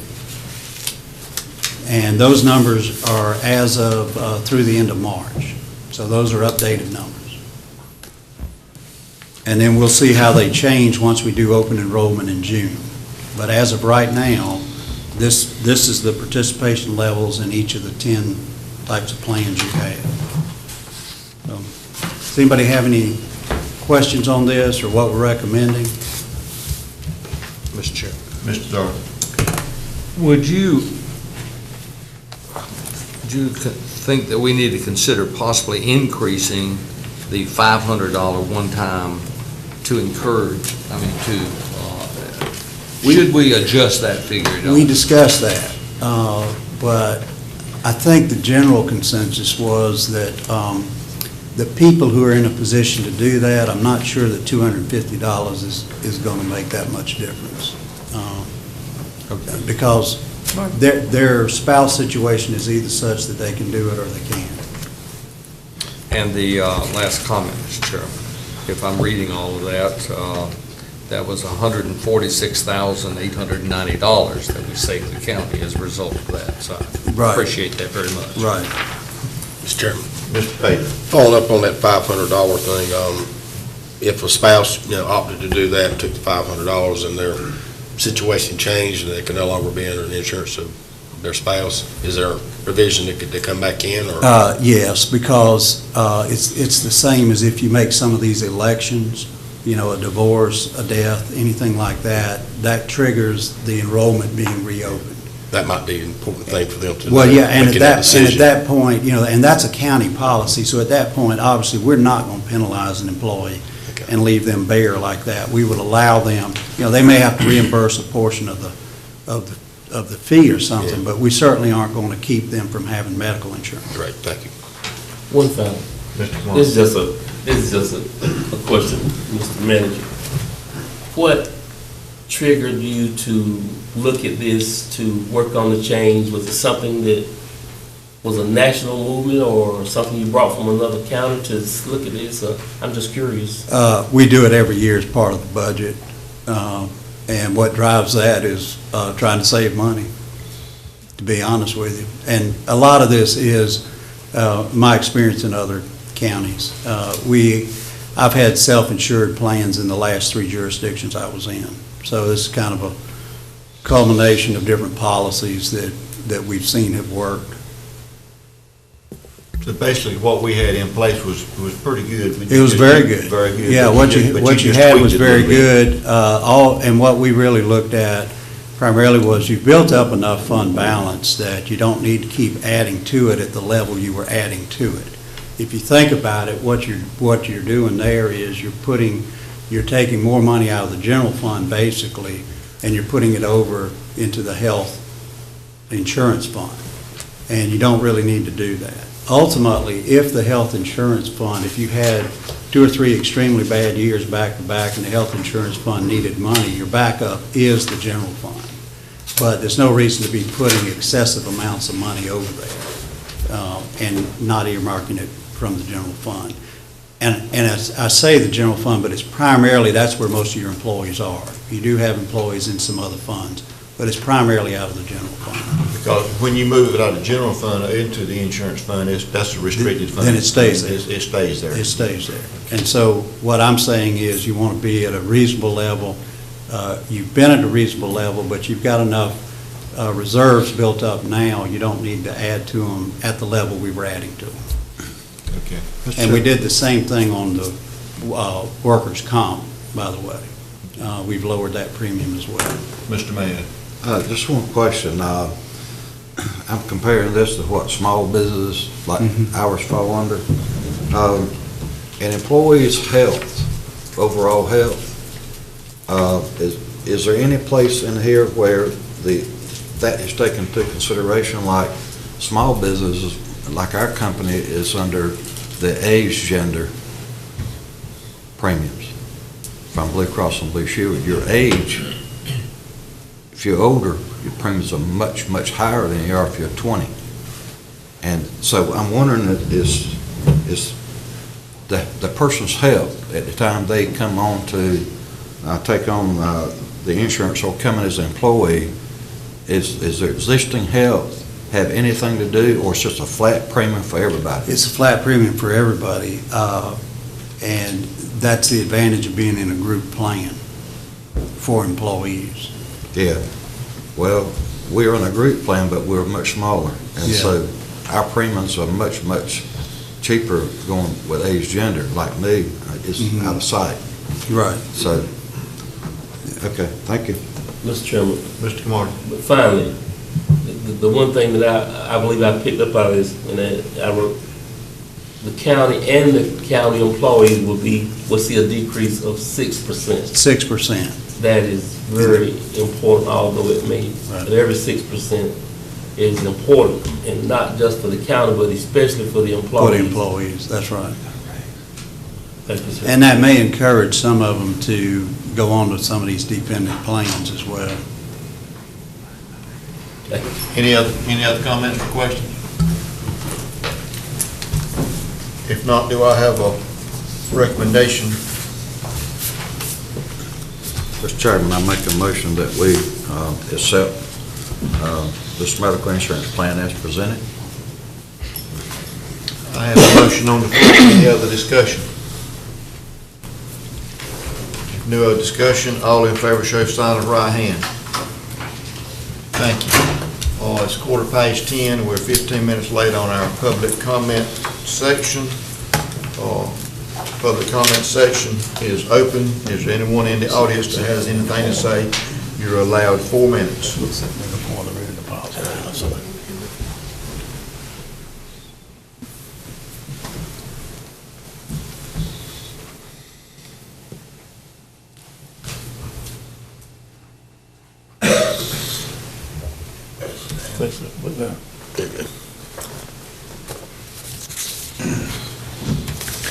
Tom Drew, P.O. Box 587, Goldsboro, North Carolina, 27533. As May is ongoing Mental Health Month, hopefully I'm in great company of some fellow pioneers of the last frontier between the ears. Hopefully this millennium is the millennium of the mind. But I feel like the canary in the diamond mine of the mind. And the past few months have been most toxic experiences exploring education in the matters of mental health. There was a Healthy, Wealthy, and Wise forum scheduled, ongoing researches of censorship affecting those participating and those would benefit from those participating. I sought proactively from the Board of Education, Board of Commissioners, their answers to 5 questions about health and well-being to be wise. 4 of the questions have been previously delivered. The last one sought the definition of the word sabbatical. And I did receive nothing from anyone, no known reply. The word sabbatical has ancient roots in farming. They'd farm the land for 6 years and let it rest for a year. The earlier educators in the early university systems of the 15, 16, 1700s reinvented the word to advance the health and wealthy and wise realities of education. Then, and since you taught or were taught for 6 years, you had a year of leisurely study. The News Argus has censored, I did a series of reports on that word, advance update on it. I'd say to the county attorney, or ask the county attorney, is it possible to include in the contract of a county manager or county sheriff or county superintendent of public instruction or city police chief to include in their contract a sabbatical clause? Because they're being burned out before their time. There's wear out and burnout. I did repass Report 427 that was on the bulletin board at WCC. Now re-request, as I've done in this past year and previous years, understanding of this board and board member to be, while they believe that should not be on the bulletin board at WCC.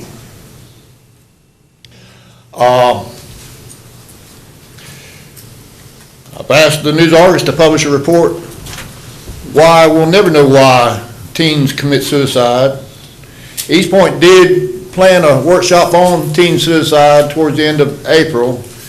Due to the weather, it was canceled. It's rescheduled June 4th. And I explored this morning, has it been re-advertised? They said it won't be advertised till the Sunday before. And most concerned about News Argus, there was a workshop last week, or May 5th. I didn't know till May 5th that there was a workshop on suicide May 8th at the library. And ongoing research of that's fundamentally flawed. And I asked the county attorney, did you get my email on that matter? Yes. Will I get a response? Probably not. That's what we need to know. That's a public record. Thank you, Mr. Drew. Anyone else have any comments? If no one else has a comment,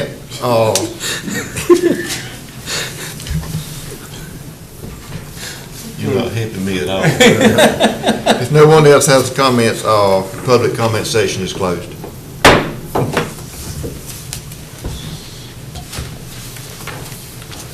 Budget amendments. Ms. Hope?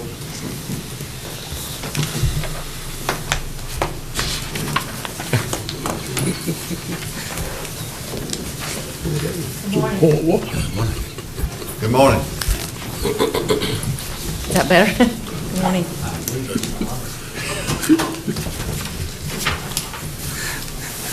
first budget amendment is number 384. This is to increase the appropriation to the Rosewood Fire District of $40,340. And this is collection of taxes that the Wayne County has collected for Rosewood Fire District that was not budgeted.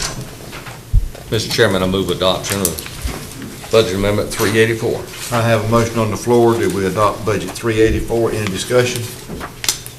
No discussion, all in favor, show of sign of right hand. Motion carries unanimous.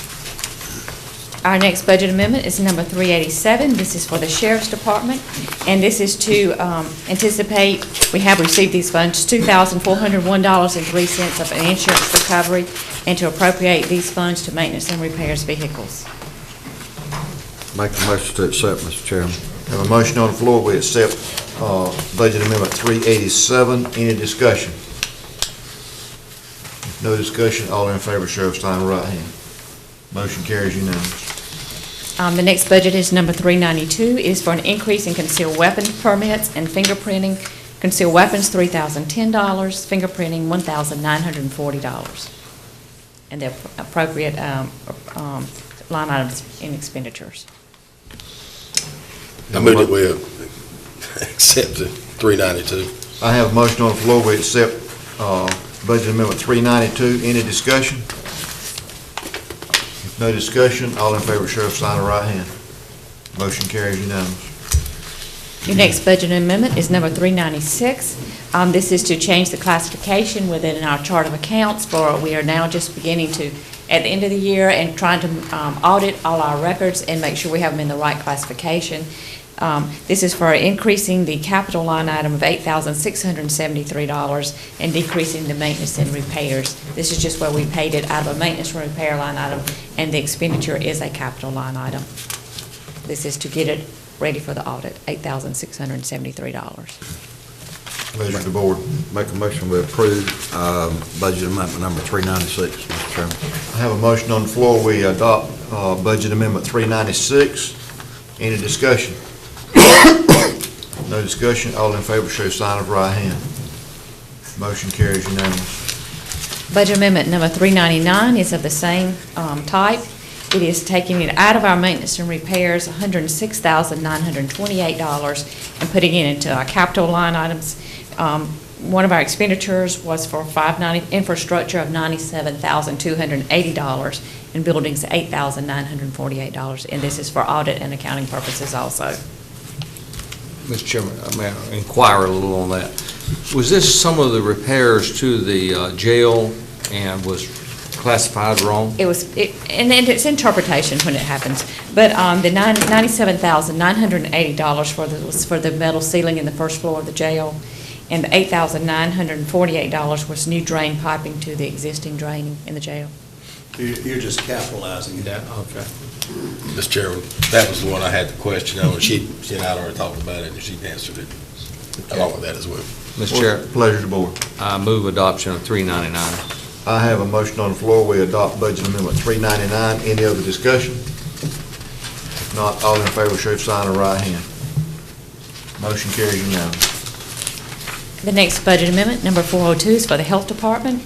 This is additional grant funds of $2,678 for our Family Planning Department. Pleasure of the board. So moved. I have a motion on the floor that we adopt Budget Amendment 402. Any discussion? No. I would ask that they, in the future, just not list that as drugs, but they would actually show that prescription medication. We'll change that line on the description. Thank you, Mr. Chairman. Any other discussion? If no other discussion, all in favor, show of sign of right hand. Motion carries unanimous. The next three, I'm going to do number 405, number 406, and 407 at the same time. These are additional funds for our juvenile crime prevention. It is $45,975 for structured day, number 405, $3,300 for number 406, and $4,000 for number 407, and 406 and 407 are for Connect 4. All grant funds. Yeah. Pleasure of the board. Mr. Chairman. Mr. Warren. I would move that we accept this as presented together. I have a motion on the floor that we adopt budget amendments 405, 406, and 407. Any discussion? One question, Mr. Chairman. Mr. Pate. I don't have a problem with it, I just, maybe Commissioner Bell can tell me what Connect Four is. Well, that's one of those youth organizations that work with the youth of Wayne County. Okay, I have a description here if you'd like for me to read it. Please. Our program, okay, I'll give you a description on all three that you're adopting here. The Structured Day targets high-risk youth with a positive environment and addresses problem behavior with solutions. Connect Four, program that works with youth and their families to promote better communication and to strengthen the supporting roles of both parent and child. And Connect Four, restitution, youth are court-ordered to work to pay individuals that have been victimized by juvenile offenders. No county funds. Have a motion on the floor. Any other discussion? All in favor of budget amendment 405, 406, and 407, all in favor, show your sign of the right hand. Motion carries unanimous. Number 412 is for the Health Department. It's for the Minority Health Grant. This amendment is to realign program-related expenses as approved by the North Carolina Division of Public Health, Office of Minority Health, and to spend down the grant funds. This is the areas they need to spend it in so that they can spend the grant funds that have been awarded for the 13-14 fiscal year. Mr. Chairman, I move adoption of Budget Amendment 412. I have a motion on the floor. We adopt budget amendment 412. Any discussion? No discussion. All in favor, show sign of right hand. Motion carries unanimous. Number 413 is for Wayne Net. This is to decrease line items, hospitalization, other medical supplies, travel, telephone, other communications, and maintenance and repairs, building and grounds, and increase maintenance and repairs vehicles and gas, oil, and tires. They are increasing maintenance and repairs vehicles by $11,000, gas, oil, and tires by $10,500. This is where they have estimated the expenditures through the June 30th for this fiscal year and need additional funds in these two line items. Pleasure of the board. Make a motion, we accept budget amendment number 413. I have a motion on the floor. We accept budget amendment 413. Any discussion? Mr. Chairman. Mr. Mayor. This is just a line item shift. This is a line item shift. Okay. It's above the $5,000. Okay, thank you. If no other discussion, all in favor, show a sign of right hand. Motion carries unanimous. Thank you. Thank you, Ms. Hope. I would like to go back to, I'm not going to call out all the numbers, but for example, 405, 406, 407. At some point, I would like for someone, and I don't know what department it needs to come in, but I would like for someone from a department to come in and kind of brief us on, I know this is all grant money, but for my benefit, I would like for someone to try to explain to us, are these programs working? I mean, if they're beneficial, I mean, if we're helping the youth or whatever.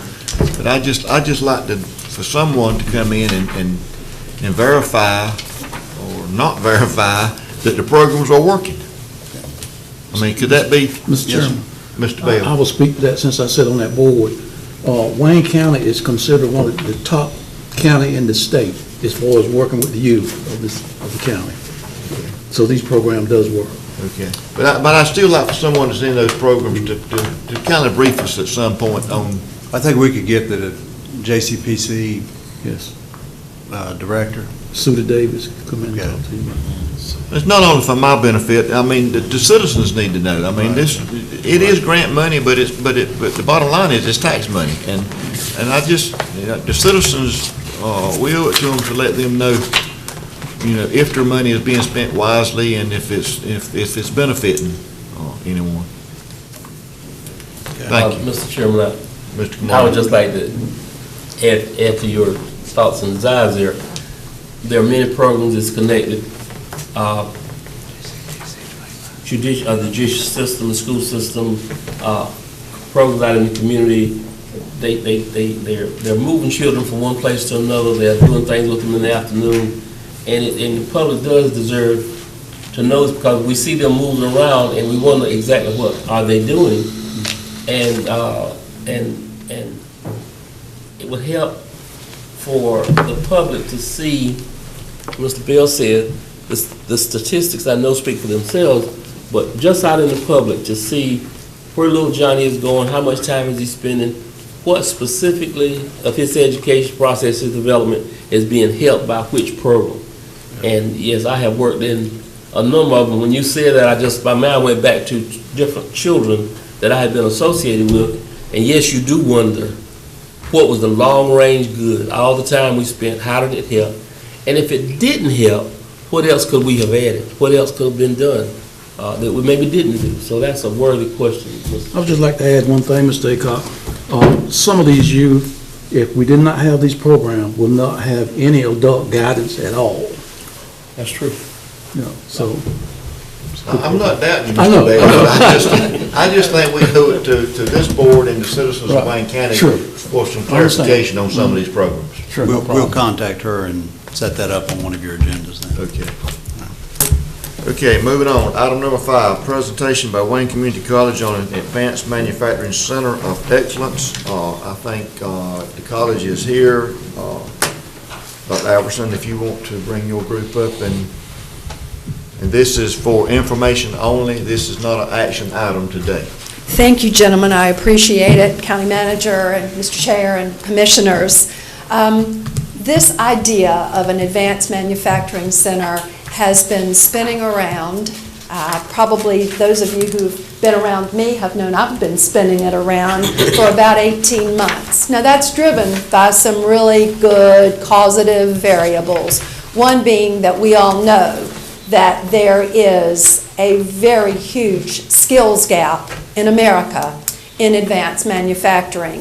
And Wayne Community College has been working very diligently, not just for 18 months, but for years, to close that skills gap.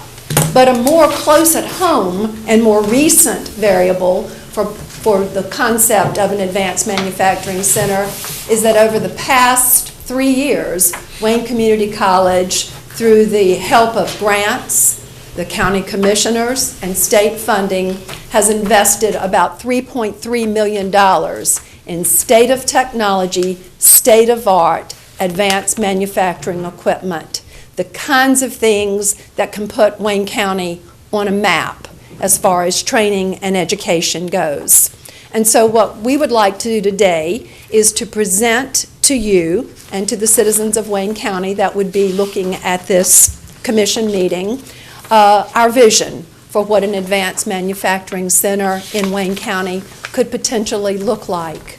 With me is the executive director of the Wayne Business and Industry Center and the face of the Works Initiative, Diane Ivey, and Don Magoon, who is the Chief of Administrative Services at Wayne Community College, and certainly what we call Mr. Manufacturing himself, since he has a huge background in manufacturing. We'll start the presentation with a PowerPoint. Be happy to entertain any kind of questions or clarification, and then we can talk about next steps as we move forward with the idea. Thank you, gentlemen. Thank you. Good morning. Thank you for letting us come today. Have I got a clicker here, or I can do this? This is great. I wanted to start this morning to just kind of recap what we did with the Works Initiative. In 2007, you all were ahead of your time in putting together some funding to create the Works Initiative with a focus on economic and workforce development in our county, some strategies that we used, work keys and career readiness certification, job profiling, and gap training, not only on those hard skills but the soft skills also, and building relationships in this community so that we could all work together towards that skilled workforce for our county. And it's always important, I think, to talk about results and outcomes, and whenever we look back at the Works Initiative, and we have been successful in a number of things that we set out to do. Wayne County has been #1 in CRC attainment. And that is the career readiness certification. You've all heard me talk about that, and you hear a lot of employers asking for career readiness certification. It's that skills assessment for applying those foundational skills in the workplace. So we have over 13,000 CRCs awarded in our county, with about 24% of our county's workforce having a CRC at one of mostly the 3 levels, bronze, silver, or gold. We have CRC assessments given in all of our public high schools, and we were one of the first counties in the state to do that, and it is now a statewide movement. Every county gives CRC assessments at least to their career and technical education completers. In Wayne County, we give all of our students an opportunity to earn a CRC. It is a credential that stays with them and goes with them into the workplace, so we think that's a really important thing. We've completed 33 job profiles. That's a skills assessment that helps employers kind of match people to the skills they need in a job.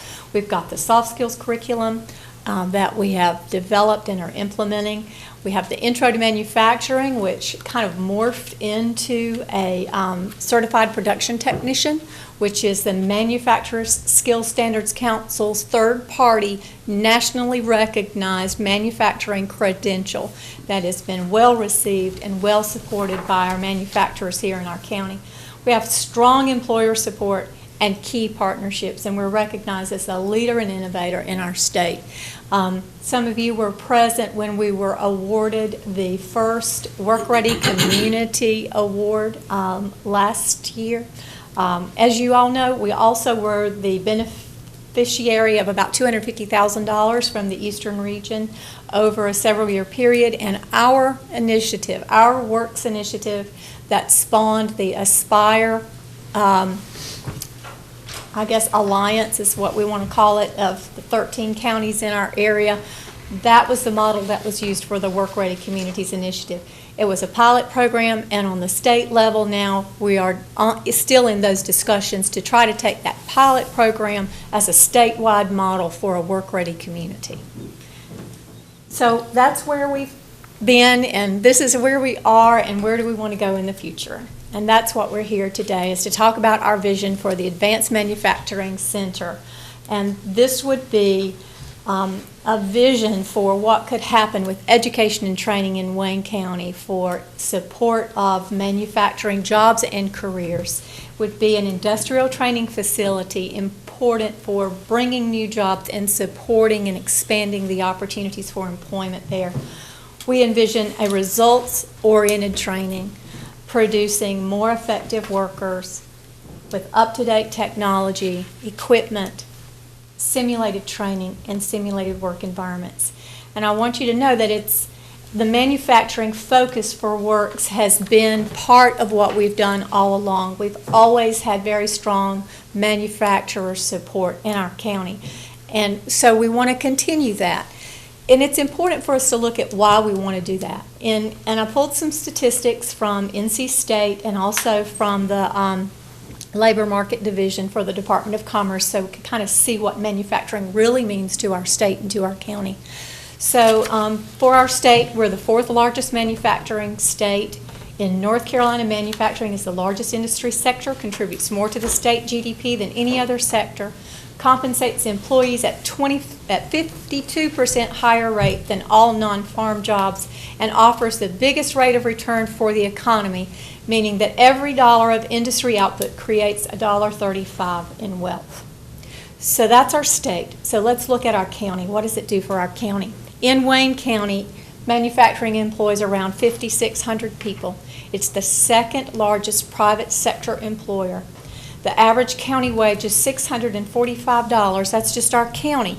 But when you look at the manufacturing wage for our county, the average manufacturing wage is $766 a week. That's a significant difference. So that translates to a larger yearly income that people who work in manufacturing can bring home. We know that we've lost a lot of manufacturing jobs in the last 20 years, but we also know that they're coming back. Those jobs are coming back, but they're different. And we know that what's going to drive manufacturing for the future are certain things: technology, skills, innovation, entrepreneurship, and networks. And we want to be able to capitalize on all of those things right here in Wayne County. Our vision for the Advanced Manufacturing Center will make our community stronger. When we look at how it will benefit education and training, I just want to highlight the importance of hands-on technical training. We can debate education versus training for days, but what we can do with the hands-on technical training is to really give students the ability to apply what they've learned in hands-on technical training. And what we envision is a support for those STEM concepts that are so important, not only in manufacturing, but in healthcare and other industry sectors as well. Simulated training and simulated work environments are the training ground of the future. And we've had conversations with our public school people about how important these kinds of training opportunities are for particularly high school students and maybe even middle school students. We can't always take a high school student onto a manufacturing floor and let them work on a piece of equipment. It's dangerous to do that. There are OSHA regulations, and we just can't do that. But when we have simulated work environments to really give these students an opportunity to play and see how the work actually happens and give them that opportunity that they've never had before, we know that we can bring some of them to want to work in industry and to want to stay in Wayne County. And we know that's one of the important things we've always tried to do, and that's to keep our students here in our county. Other things that we want to do is to give us more opportunities for apprenticeships. Everybody knows there's been a lot of discussion on the national level and on the state level and even locally about how apprenticeships can make such a difference in students of any age being able to go into manufacturing or into any other career, and how it helps them and almost guarantees them a job. I won't say totally guarantees them a job because none of us can do that, but apprenticeships give them a stronger possibility for a job at the end of those. The working showplace to entice our people to go into manufacturing, to make those career decisions for those highly skilled, good paying careers in manufacturing. And it also, we've talked about skill gaps and how we still have skill gaps we need to bridge, and this center would allow us a way to do that, an additional way to do that. I probably should call Mike Heaney up here to talk about economic development and how this center could support economic development, but I will tell you that one of the things that he said to me was like, wow, this would be the seal the deal thing when we bring executives to our county who are looking to make decisions about what happens, whether they come here, whether they stay here, whether they expand their opportunities, that a center like this would really move the needle forward on that. We know that it would make an impression on them and give us a better footing when it comes to being able to attract them to come and to stay. So that's our vision, and I just wanted you all to know that we have worked with the Development Alliance to bring folks on board from our manufacturing community, and so the Development Alliance made it a goal to help us facilitate an advisory group from the manufacturing sector, and we have had our first meeting on March the 20th to engage their interest, to make sure we were doing what they would support, to get their feedback and to form this group. And you can see those folks who attended and who have agreed to be part of our group. All of our comments from them were incredibly supportive. They were so excited to hear about the types of training and to hear about this idea, an idea that we think the time has come to pursue. For those of you who haven't had an opportunity to hear about what we have on our campus now and the type of equipment that we have, I wanted to put together a few pictures for you, but before you see those, this gentleman is Mike Almond. Some of you may know him. He's a former board member on the Golden Leaf Foundation. This picture was taken in Germany. When he was on a trip there, he went to the Festo manufacturing facility and had his picture taken in front of the equipment that was being built and is now housed on the campus of Wayne Community College. And it is one of a kind in the world. So he was very excited and sent it back. And if you haven't had the opportunity to come to campus to see it, please come. We'll take you up there and give you a tour, let you see what's sitting in this one room on our campus. Some other things that you would see that we have scattered about our campus, some of the great pieces of technology that we were able to purchase with the grant funds and the funds that Dr. Albertson discussed earlier. The welding simulator. We have the Haas 5-axis machine, and if you have any questions about that, I would defer those to Commissioner Mayo. But I wanted you to see those photographs and how exciting this is. This is a close-up of the Festo mixing station, which can mix both solid and liquids to show how goods are packaged and moved along conveyor systems and actually transported. Some more footage of that for you, and the kinds of technology there is the smart technology, fixed mount robots, guided vehicles, automated guided vehicles, Allen Bradley and Siemens PLCs. We have both of those on campus now for training and manufacturing, other kinds of controls, relays, and smart technology. And then this really cool robotic thing that I hope somebody else can explain to you what it does. It's really exciting to see it in action. The pictures don't do it justice. You really should come and see it. To me, to have all of this equipment here is so exciting. I work with the manufacturers and hear them talk all the time, and they love to see it all. But to have it in a single place, set up on a floor as if you were in a manufacturing facility, the impact of that is huge, and the ability to interact with the different cells and to train would be such a greater opportunity than having it in several places on our campus in several buildings. And you know, we repurposed rooms, and you'll hear more about that if you want to talk to Don and Dr. Robertson. Mr. Chairman. Yeah, Mr. Kamara. Yes, sir. Before you leave, Yes, sir. for my benefit and for the public, I want us to go back to the CRC initiative. Yes, sir. I'm imagining that I'm a high school senior that I've had the CRC process, and I wanted to go to work for the firm out on Fedlon Trail. Cooper Standard. Sir? Cooper Standard All right. Automotive.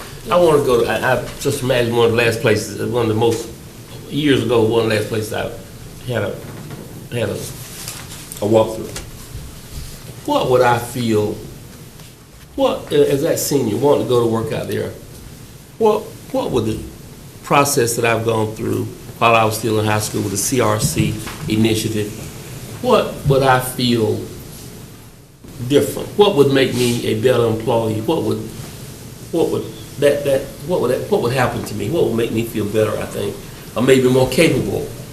Having the CRC, Having how would that help yes. you? How would that employer see you differently? And how would it make me, Right. how would I feel better, or maybe more capable, and how would the employer see me as being more capable? Okay. What would some of the things happen in that first month of working there? If that's not too vague, I don't know. Well, I don't know. Let me try, and then if I don't do a good job, you can ask me again. The CRC credential is based on foundational skills that are needed across any job. Really, it's a cross-occupation kind of thing. So what it does is it measures a person's ability to apply what they have learned, no matter where they learn it. If they learned it in school, if their parents taught them, if they learned it on a job. but it gives them an opportunity to apply what they've learned. So they've taken these 3 assessments, which are locating information, using charts, graphs, any kind of graphic display of information to find and use it, reading for information. And the types of things they read are policies, procedures, work instructions, things that they would actually have to use on the job, and then the applied mathematics. We hear a lot of times that there's not enough math in school, or it's not the right kind of math or whatever. But the math that is tested with the CRC is the applied math that you use. It's decimals, converting decimals to percents, being able to figure how much waste you had at the end of a day, say on a line. If you're out there on Fedalon Trail and you're making the seals for the Ford F-150 and whatever they're doing, there are work instructions there at your station you have to be able to read. You have computer screens for locating the information to follow through on your work processes. To be able to take that piece from the beginning to the end of the process. You might have to use math to see that all of your settings on your machine are within the variation that's allowed for that machine. Is it plus or minus? Is it too high, too low? A quarter, a half? What do I need to do to adjust that? All of those kinds of things come into play on that line at Cooper Standard. So when an employer asks for a CRC, and at Cooper Standard we've profiled many of those jobs, so the employer knows what kind of a skill level is needed to be successful in that job. So if they're asking for a silver CRC, then they know that the person coming to that job is not going to have to be taught to figure their waste. They're not going to have to be taught to read the instructions. They're going to be able to read them and follow them. So their training time is shorter. They can get right to learning that particular job. So as a high school student who gets that credential, they have a validation that they have learned what they need to be successful on a job. And for the employer, it helps them to identify a person that can be successful there. And maybe they don't have what they need to do that seal around this particular thing, but there might be another job that that person can do here while they work on whatever that missing link is. Maybe they need a 4 in math instead of a 3.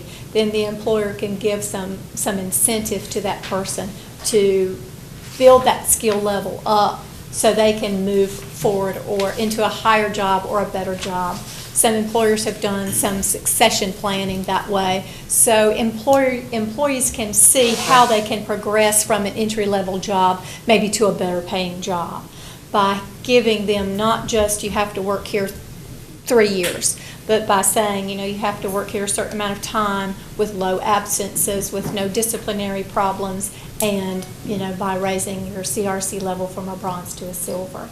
So it helps employees, it kind of takes some of the mystery out of finding the right person, and for a student, say, to be able to present themselves as a candidate for a job with some really strong foundational skills. They can say, I can learn how to do your job. Very good, very good, very good. Because and this is what I was really looking for to be said to the public. Why, after you've heard that there are so many students that have gone through this initiative in high school, exactly what is it going to benefit little senior John to be able to go out and work and be more confident of being able to get a job and keep a job? Because, we hear that our children are coming out of school with no skills. Right. Now, bear with me a minute.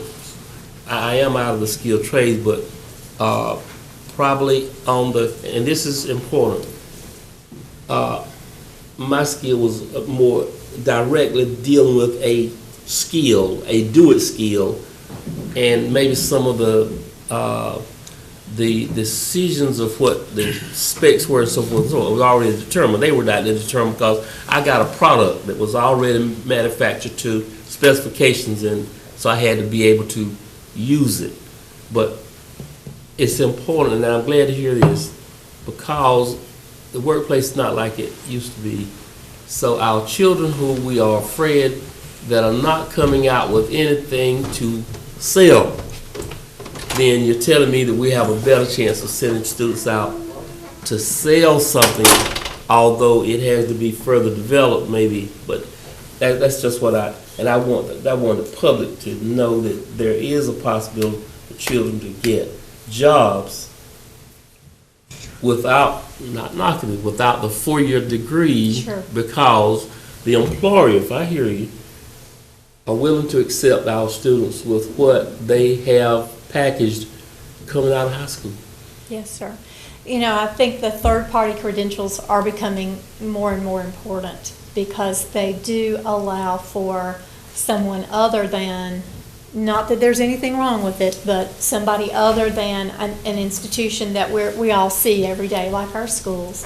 But then we have a third party to validate and say, yes, this person can apply this, they've learned this, and they can apply it. Same thing with our Certified Production Technician program. We're really excited about what we're doing there because it's a third-party credential. There are assessments that are given nationwide, so you're testing to a standard, and you're compared to that standard across the nation. No matter where you are, you can be easily compared to what the other folks are doing. Mr. Mayo was next. We're probably gonna say a lot of what I was Well, gonna say. Mr. Mayo, I'm gonna allot you 45 minutes. No. Maybe he'll give me part of the balance of that time, I don't know. I just want to speak from the employer side, because we do use CRCs to look for machinists. Machinists is a specialty area, and we go online and we look and see who fits the criteria. And so you don't have to have experience to be a machinist. You have to be trainable. And that's what we look for. We look for trainable. Carrying this a step further, talking about the Advanced Manufacturing Center, Cooper Standard is a prime example. That same assembly job that you're talking about, it's very expensive for industry and business to train people. So this Advanced Training Center, Cooper Standard, might elect to do their training off-site, which is much cheaper, which the Advanced Manufacturing Center would come into play. For example, the Advanced Manufacturing Center over in Sanford, Caterpillar, they actually had a mock-up of their assembly line made out of plywood. It's functional, doesn't have to be steel. And they're able to come in and train their people, their own supervisors come in at night and train the people. There is a fee for that. There is a fee for that. It's much cheaper to train. Now, what does it do for the employer? Number one, it cuts down on the scrap for training inside the plant. Number two, safety is a big issue. So they learn all this off-site. They're able to come in and step right up to the assembly line and go to work. Their efficiency rating is up the first day. So this is part, and we haven't said that much about this, this is a big part of the Advanced Manufacturing Center that we're talking about. Not only just for assembly, but anyone else that will use that facility to do off-site training. So that connects the dots as far as I'm concerned. Thank you, Mr. Chairman. Thank you, Mr. Mayor. Mr. Pate. You need to speak. If I may, Mr. Chair, just to address Mr. Mayo's point, we have visited a number of centers in and out of the state of North Carolina, and Mr. Mayo, you are so exactly correct. One of the beauties of advanced manufacturing centers is the flexibility, and that you can adapt the training materials for a particular business, and you can run it for 24/7 if that's what you wish to do. And we have seen the testimonials, heard the testimonials over and over again of the cost-cutting for the actual business. So that's wonderful for your current businesses, but it is also a real driver for marketing and recruiting for businesses coming in from the outside, looking at Wayne County, let's say, as a potential home. It is pretty amazing. Mr. Pate. You know this is my bread and butter, so I'll take the rest of his 45 minutes. First, I want to congratulate Ed, for he is agreeing with Governor Pat McCoy. He is. He was on Fox News this morning, and he talked about vocational training, exactly what you just said. But anyway, we got to go back. We got to talk about vision. And Mike came to see me in my old job in 2007. It's hard to believe it's been that long. And several of us got together and started working on this. You know, we just had a vision. Don was a big part of it. Matter of fact, he was a big driver on the Microsoft side anyway. But look where we are today. You know, you've got to have that vision. You've got to make an investment in the future. I think I said earlier, if you don't, you're going to regret it. But, you know, there are other counties that are trying to do the same thing. I think we're way ahead. You can see the numbers. There's no question about that. But when Mike came to see me years ago, we were talking about skill gaps, and we still have them today. The unemployment rates in Wayne County and North Carolina are now below the national level, and that's a good thing. But, you know, we do know there are some people who've dropped out of the labor force, and that's true as well.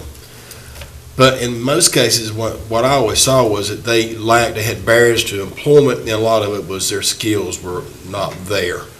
This is a vehicle to help them get there. Not everybody's going to be at the silver, gold, or at now platinum level, and that's fine. But there are jobs that she will go out and profile that are a bronze, and you don't want to take a silver or gold person and put them in that job because they'll leave. Or if you do vice versa, you take a person and put them in a job they can never excel at, they're going to leave. So you're going to cut down turnover tremendously, and you'll bring a better employee to our employers. And it will sell itself in economic development, and, you know, because the cost of training, I'm sure Mr. Mayo will attest to this, is one of your biggest costs, is training and turnover. So this is what it does, and it will stop that. Now, you know, we talked about going to Guilford County. I was there, I saw what they had, and he described it. But look what we can have. We're eons past that. So I just, you know, want to encourage this board to continue in the vision that they're bringing to us today. And you know I'm behind you, and I just thank you. And if I might, please, sir, just a couple more comments. I actually had written down exactly what you said, Mr. Pate, and that is, look at the Works Initiative, where we started and where we are now. This is one more step in that whole concept of making Wayne County the premier workplace for business and industry and for training.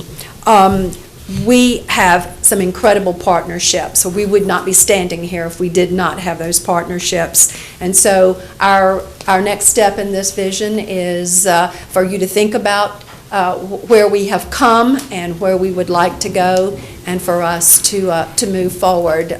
This vision is truly a reality if we just take a couple of more steps. And again, we appreciate your time and attention to this, and those credentials beyond a high school diploma, those credentials beyond even some of our own associate degrees, those third-party credentials to include CRCs, but multiple third-party credentials that we offer in manufacturing, welding, in our engineering areas would just be enhanced in a manufacturing center. We thank you for your time and your indulgence. Mr. Daugherty. Absolutely. I came back and I apologize. I did want to ask, because I'm really excited about this concept. And I know you worked on this for last year and a half or so. Absolutely. And it seems like we're moving closer. But one of the questions I had was, how many, in the state of North Carolina, how many other counties have this type of a facility? Well, I would be telling you a lie if I said I knew exactly, but there are none east of 95. There are some community colleges that have a facility that they might call an advanced manufacturing center, but its focus is very, very narrow. So there are none east of 95. But I would say other counties, I'm going to give a wild guess of 10 to 12. In the entire state? In the entire state, yes, But sir. east of 95, None. there would None. not be any of None. those. None. I mean, that's one of the reasons that we want to move forward with this in as expeditious a fashion as we possibly can, because Wayne County likes being first, and we're ready. We're prime and ready. Well, I was up early this morning, and I saw our governor on Fox, Fox and Friends this morning. Yes. And I think this really falls right along what the governor has been stating for the last year and a half, and that is that everyone can't get a college degree. Absolutely. And we need to focus more on the skills trades. Absolutely. And making sure people have the availability of earning a good living for their families. And so I think this is what this brings to Wayne County. I think it's a great thing for WCDA. I think it'll help us in No recruiting. question. So all the way around, I think it's just a win-win. And Thank I you. applaud you for I it. appreciate it. Thank you so much. Just one final thing to sort of bring it together. You're right. This fits right in with what Governor McCrory's vision is for eastern North Carolina, because we're so military friendly. So we're coming right down the line with what he's looking for. You know, you remember when 34 years ago, you called an electrician and a plumber, you know, you could get away with $25 probably. But what do you do now? Electricians and plumbers and HVAC people are top paid. And I can testify, because I have lived through the exit of manufacturing in the United States. I lived it in my own business.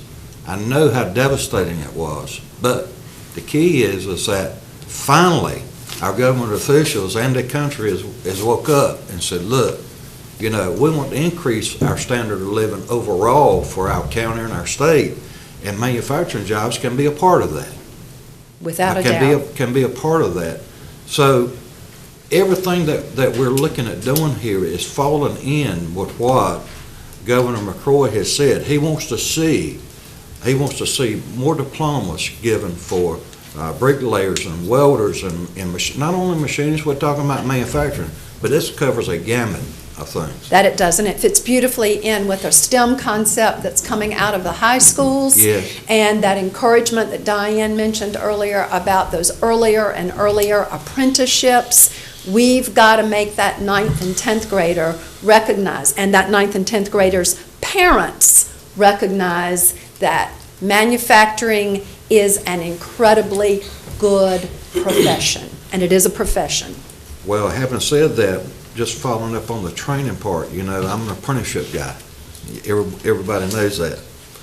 I've had an apprenticeship with the state of North Carolina Department of Labor since 1982, and we have a 4-year apprenticeship program for machinists.